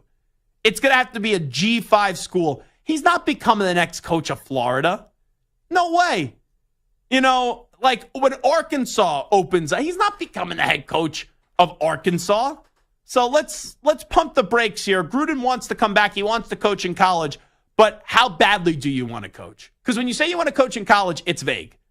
If you think you're getting the Florida job, John, you're nuts. Like Florida, you know what? You hire Jon Gruden, make your bed, then lie in it. You'll be the same Florida you are right now. You suck. Okay? But if he actually wants to coach in college, it's going to have to be at a smaller level. It's not going to be a big-time program, is where I'm getting at. All right, it is Zach Gelb Show on the Infinity Sports Network, 855-212-4227, 855-212-4227. We'll take a timeout. We'll come on back. We'll get into the future of Florida State and Clemson in the ACC, and also a legend, Adrian Wojnarowski, is walking away. A tailgate buddy of mine from Bruce Springsteen and the East Street Band a few weeks ago. But the great Adrian Wojnarowski is walking away from the ESPN, and he has a new job, and it's no longer being an insider. We'll get into all that on the other side. And maybe we'll rank some insiders. I'm in the mood to rank some insiders, the news-breaking insiders. We'll do that on the other side. Here's Zach. Infinity Sports Network, Sports Flash. Spoiler alert, here comes Woj's new job as he retired from ESPN, saying he didn't have the desire necessary that's required to be in that role, so he is headed to his alma mater, St. Bonaventure, as the general manager of the basketball program. The Packers welcome back Jordan Love at practice on a limited basis. He worked out for the first time since suffering a knee injury late in the season opener. He said he is hopeful, but is taking things day by day as expected. The Broncos placed Mike McGlinchey on injured reserve. The Yankees can become the first American League team to clinch a playoff spot. All they need is a win tonight in Seattle. Riding high after scoring 11 runs last night, MVP candidate Aaron Judge drove in 4, and said taking a step toward the ultimate goal would certainly be nice. We'd definitely be excited, especially after the season we had last year. Missing out on the postseason. That's, what we came into this season to do, get into the postseason and give ourselves an opportunity to go out there and win a World Series. The Brewers clinched the NL Central by virtue of the Cubs' 5-3 loss to the A's. Right now, the Diamondbacks lead the Rockies by a score of 7-2 in the top of the 9th, and the White Sox have a 1-0 lead over the Angels, top of the 7th. I'm Rich Ackerman. This is the Infinity Sports Network. Follow us on Instagram. Our handle is Infinity Sports Network. That's Infinity Sports Network to follow us on Instagram.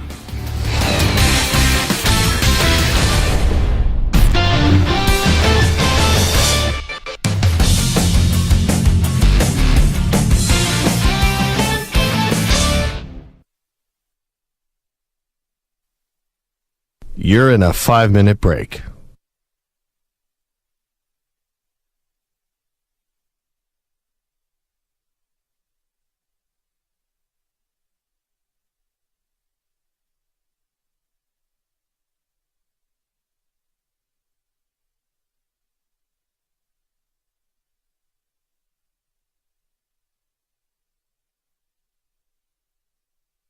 Four minutes, 30 seconds remaining.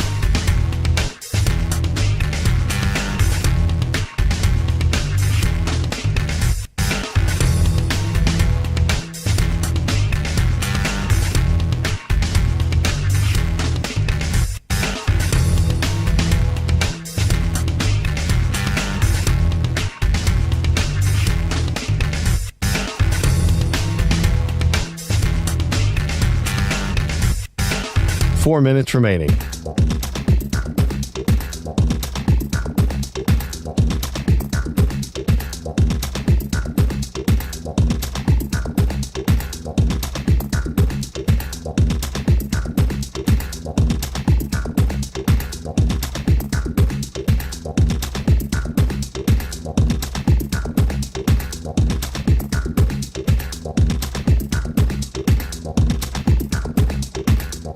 Three minutes, 30 seconds remaining.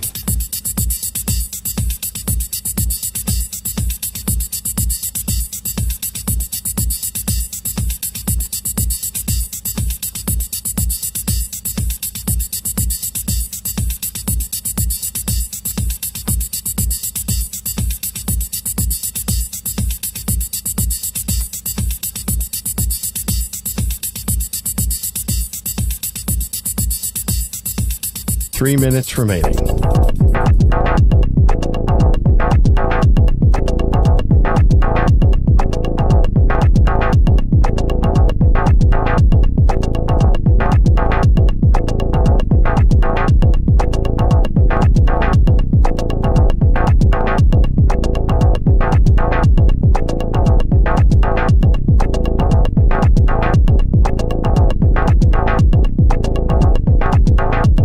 Two minutes, 30 seconds remaining.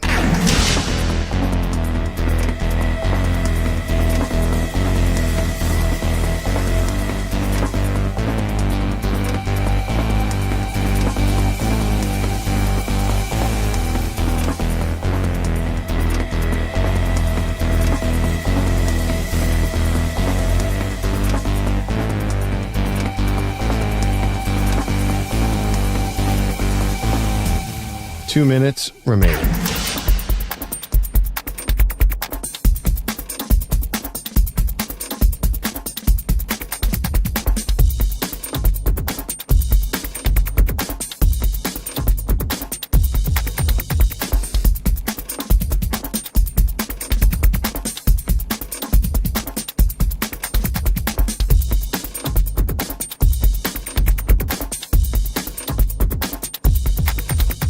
One minute, 30 seconds remaining.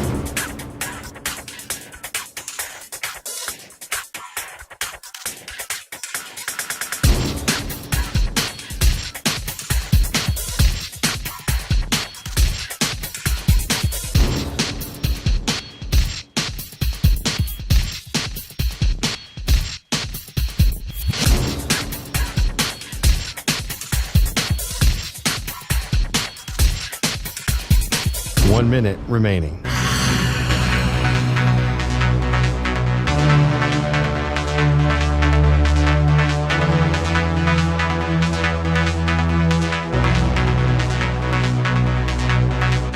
Forty-five seconds remaining.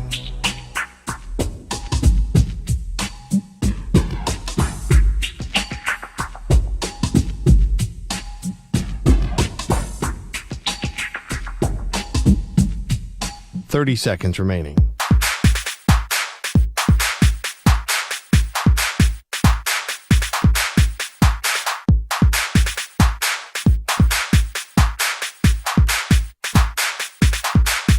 Fifteen seconds.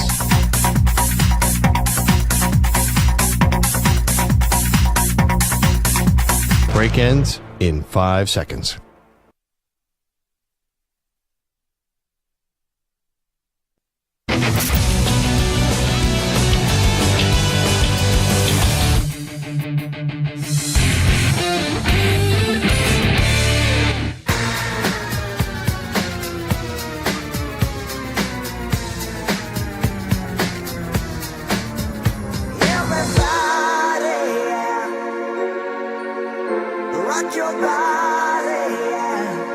Hey, this is Howie. And this is Nick from the Backstreet Boys. And you're listening to the Zach Gelb Show. And guess what? Zach is back. All right. He's live. He's nationwide. This is the Zach Gelb Show. It's time to answer Ask the Pros question of the day. It's brought to you by O'Reilly Auto Parts. Mike in Connecticut says, Zach, with Adrian Wojnarowski retiring for being an insider, here are your top 5 insiders right now in the sports world. You can submit a question by tweeting at INFSportsNet or at Zach Gelb using the hashtag #AskThePros. Think O'Reilly Auto Parts for all your car care needs. Get guaranteed low prices and excellent customer service from the professional parts people at O'Reilly Auto Parts. O'Reilly Auto Parts. So Woj is out. I think that was a crazy and maybe the most unexpected Woj bomb we've ever seen. Because Adrian Wojnarowski, I'm not saying he's super young, but he's not an old man by any stretch. I think he's like 55 years old. So there's definitely some working years there, but he probably made more money than he could have ever dreamed of. I read Andrew Marchand said he left $20 million he's walking away from. $20 million! But I understand why he's doing it. Like that job, I think there's a lot of people, right? And I'm not trying to say our job is tougher than what we do. But, like, there's a lot of people that go, oh, Zach, like, you have the coolest job. You get to do a radio show. Yeah, it's awesome. It's fun. It's also, though, still work. And I understand I'm not digging ditches, right? I'm not going into, like, the coal mine, right? There's many people in the world, and most people in the world have a tougher job than what I do. But there are some sacrifices that you make. And, like, I'll talk to some younger broadcasters now, and I'll be like, hey, you want to work 2 to 6 a.m. Eastern time? They're like, no. And I'm like, well, you got to start somewhere. Like, that's where I got my start on the national stage. Doing 2 to 6 a.m. Eastern time, Friday into Saturday, Saturday into Sundays. When you're in your early 20s, that's not fun giving up your weekends. It's not fun, but you got to do that stuff. But for a guy like Adrian Wojnarowski, can you imagine how many, like, family birthdays, holidays, that he just missed? Like, things that we all take for granted. Because that dude has to literally be glued to his phone every moment that he's up. Even when he sleeps, I'm sure there's nights you have to wake up in the middle of the night because someone's calling with breaking news. You know, that's also another thing I thought of, Stu. Do you think his phone, like Siri's going to talk to him? Hey, Adrian, you still there? Like, his phone time is going to go down significantly. That screen time, it's going to go down. I wonder what it is now compared to where it's going to be, let's say, in a month from now. Because so many people are going to be texting him throughout the next week or two. Oh, hey, congratulations. He's now going to be the general manager of St. Bonaventure basketball. And you know what? I'm sick of people today. Like, I love our pal Paul Rosenberg down the hall. But Paul Rosenberg's like, oh, I didn't even know they had general managers in basketball. Like, you know, in college basketball he's talking about. Hey, that's a common title now. Like, for football, they have general managers. Basketball, they have general managers. Because all the NIL and the collective stuff that they got to deal with. But Woj isn't doing that for the money. He's taking a massive pay cut. I think the AD joked it's like, oh, an entry-level job. He's doing this just because he loves his alma mater. And he made more money than he could think of. And now he's like reached a stage in his life where he is the guy for basketball news, right? He is the insider. And even though he's walking away from a ton of money, to be glued to that phone 24/7, and you can't enjoy life and you can't enjoy all the hard work you put in and all the personal time with your family because you have to be on Christmas, or you have to be on 4th of July, or you have to be on during, you know, holiday weekends and stuff like that. He probably just had enough. Like, I love Adam Schefter. That's a grueling job. I love Adrian Wojnarowski. That's a grueling job. It's fun, right? You're not, like, you're hardworking. You're not, like, taxing your body, though, doing it. But eventually it's like, when you got to stare at your phone 24/7, it gives you a headache. And you always have to be on. So I understand why Woj is walking away. But Stu, with that being said, if you would have told me there was breaking news today, I would have never thought if you told me it had to do with Adrian Wojnarowski. And hey, Woj is a great guy. Right? I was tailgating with him at Springsteen a few weeks ago. I would say, what if you told me there's breaking news about Adrian Wojnarowski? I would say he left ESPN for another job. And not that I would ever think he'd be involved in some controversy or some controversy happened, right? I would have never, if you would have gave me A, B, and C, and you would have said he left ESPN, to go take another job, he retired from the news breaking industry, or he got caught up in some controversy. Probably the caught up in the controversy should be the last part because he's a great dude, Woj. But I would have never predicted that Woj would have been leaving ESPN to then also retire and get out of the news breaking industry. It was a stunner. I was walking and I get the notifications from Woj. Bomb. Yes. And I just saw 30 because he tweeted the picture. He didn't tweet anything with type other than 30. So I just saw and a long note. What did you think Steph Curry was retiring? I didn't even click on it. Yeah. And then I saw Schefter really said like the ultimate Woj bomb. I'm like, oh, I better look at this. And I saw and I read it. I was like, oh wow, that's not what I was expecting at all. No, I didn't expect it either. I was stunned by that. So to answer the question here, top 5 insiders right now. So Woj is now out. You tell me if you like this list, though. Okay. I think most people will have Jeff Passan inside the top 3. I'm going to acknowledge that I just don't like Jeff Passan, but I acknowledge how great he is as his job. He's in at number 5 for me. I will admit he probably should be higher up in the list, but when you block me on Twitter because I made a joke and I didn't even tweet it to you and I just tweeted it to someone that you hate because you were wrong on something. Like he tweeted something about Lindor, how Lindor wasn't going to get a deal done with the Mets. And then 10 minutes later, the deal got done. And he has a pass with Craig Carden, the longtime talk show host. And Craig has gone after him and Passan has gone after Craig. So I just tweeted to Craig like, hey, looks like your boy was all over this one. And it was Passan 10 minutes prior saying a deal wasn't getting done, contract with Francisco Lindor. And then I found out like 2 months later, he blocked me because I saw all my friends like, oh, did you see the breaking news in baseball? I'm like, what breaking news in baseball? And then I went to Passan's account and I was blocked. He actually was 4 rows in front of me at the Super Bowl this year. And I didn't realize him and recognize him. And he was walking past. I was like, oh, that's Jeff Passan. And I just screamed out because I had a few drinks at the Super Bowl. Hey, Passan, unblock me from Twitter. And he turned around and then just kept on walking and laughed. So Jeff Passan at number 5. 4. The guy doesn't break a lot of news, but whenever he does break news, it's like massive NFL news. Jay Glazer. is in at 4. 3 is Ian Rappaport. If it wasn't for Adam Schefter, Rappaport would be the preeminent NFL insider. 2, Shams Charania. And then 1, it has to be Adam Schefter. Stu, is there a name there that you think needs to be on the list? So, not in the professional sports, but college sports, I think Rothstein is very good. So I would put John Rothstein at number 5. Okay, very fair. That's the only difference. I actually did one myself. That's the only. What about Pete Thamel? Would you go Pete Thamel over Rothstein? Just because of the importance of football compared to basketball? That's the only reason why I didn't put Rothstein. That I almost didn't put Rothstein in because it's college basketball. And, typically throughout the regular season, it's not the biggest thing like it is the NFL or the NBA. And Rothstein's also developed a brand. Like, we know Schefter for breaking news. We know Shams for breaking news. Like, all these guys we know for breaking news, like, Rothstein sells these T-shirts with the coaches and the sayings. Very brand, yes. And March Madness is dedicated to him. I should have considered Rothstein. I think of Rothstein, yeah, he's college basketball's hungriest insider. But I think of him as more of a, how do I say this correctly? Because I don't want it to come off disrespectful because I love Rothstein. He's been so kind to me. I think he's more of like a personality. Yeah. And like I look at him more so as a talk show host, as an analyst, even though he is an insider and he breaks all the news. But almost like a Windhorst. Yeah, I don't think he's like a traditional insider. Yeah. Windhorst is also a good one. Except I want to see what happens to Windhorst when LeBron retires. All right? A lot of LeBron stuff with him. A lot of LeBron slobbering and basically being a LeBron apologist. So those would be my 5. Anyone else? Any other insiders you got or no?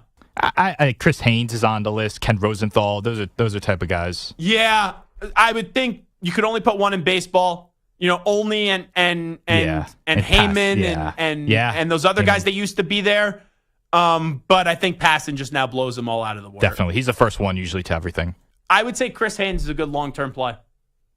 Right is he at Turner? He's a Turner still, yeah. Turner. Doesn't Shams now have to replace Woj at ESPN? And Woj used to be the mentor to Shams, and I think everyone views it as a rivalry, right? Because Shams versus Woj, the insiders. His contract's coming up in Shams soon. Isn't that the easiest layup? Whatever you were paying Woj, go pay Shams. I would think so. That does seem like it makes the most sense. All righty. Anyway, there you go. Adrian Wojnarowski out at the ESPN. I will say, maybe I should have seen this one coming. Because when I tailgated with him at Springsteen, I'm not going to say who. I think if you listen to this show, there was a prominent basketball executive. And he was there, and I was surprised that they were at the same tailgate, like publicly. Not that an insider, right, and a basketball executive can't be friends. But when you know that you're in a public space, some people will be like, oh, so-and-so team is feeding all the news to this guy, which everyone knows they feed the news to that guy anyway, because everyone feeds the news to Adrian Wojnarowski. So I wonder how long he was kind of mulling this over. And I think he knew, and I know the reporting goes like he called up like the executives at ESPN and told them today. Maybe he had personal conversations and then told his bosses, but I had to think that they weren't really blindsided by this. But good for him. He made all this money. He's 55. Now he's going to go be the GM of St. Bonaventure basketball. And he'll go have fun with that. So good job at Adrian Wojnarowski, one of the good guys in our industry. All righty. Before we get on out of here today, let me get into this Florida State Clemson thing, which quite frankly, if it goes down the way that it seems like it's going to go down now, it's the biggest waste of everybody's time. So there was an article that comes out yesterday on ESPN. Sources, ACC, Clemson, Florida State renew talk on revenue distribution. We know Clemson and Florida State, they think they're bigger than the ACC. I understand why, even if the play isn't reflective on the field this year for Florida State. And they wanted a bigger chunk of the pie. And there was some thoughts, either the SEC or the Big Ten, you scoop them up, you get more TV money. And the reason why Florida State and Clemson were never going to be able to leave is because there was a huge buyout just to leave the conference and then another buyout to go get your rights in the media world. So here are the first 2 paragraphs of this article.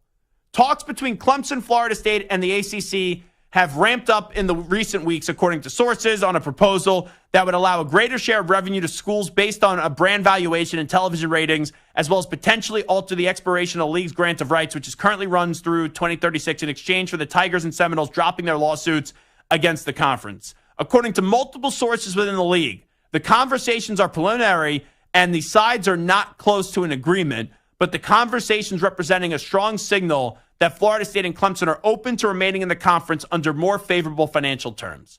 So that's the article from ESPN. Andrea Adelson and David Hale were on the reporting. Here's why this is such a waste of time. Florida State and Clemson put up this big fight.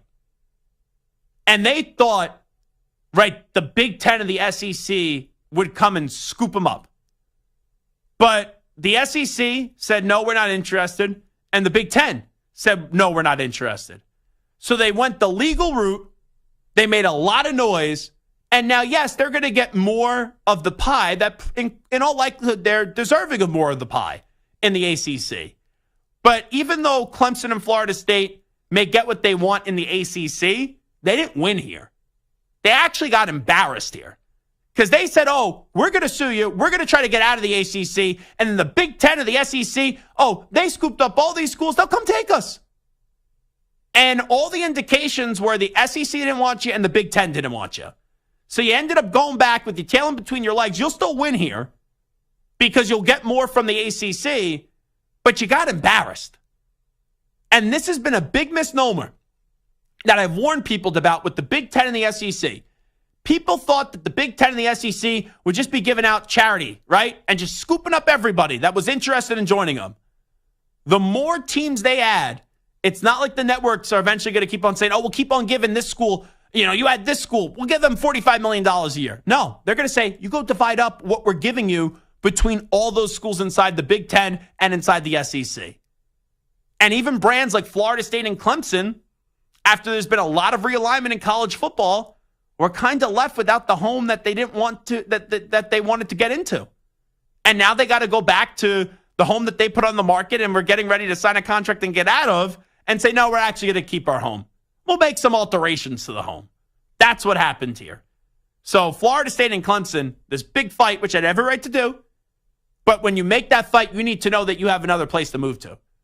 It would be like if you try to go leverage your bosses and then your bosses said, okay, well, if you don't like it, we may make some alterations, but then go somewhere else. And then the job you were banking on said, oh, yeah, we're not actually interested in you. That's what it feels like here. And now Clemson and Florida State are just trying to save face. All righty, fun show today. Big thanks to Stuart Kovacs. Big thanks to Moist Mike as well, each and every one of you. We'll be back tomorrow for a big Thursday show as we'll get you set for week 3 of the NFL season. I can't believe it's already week 3 of the NFL season.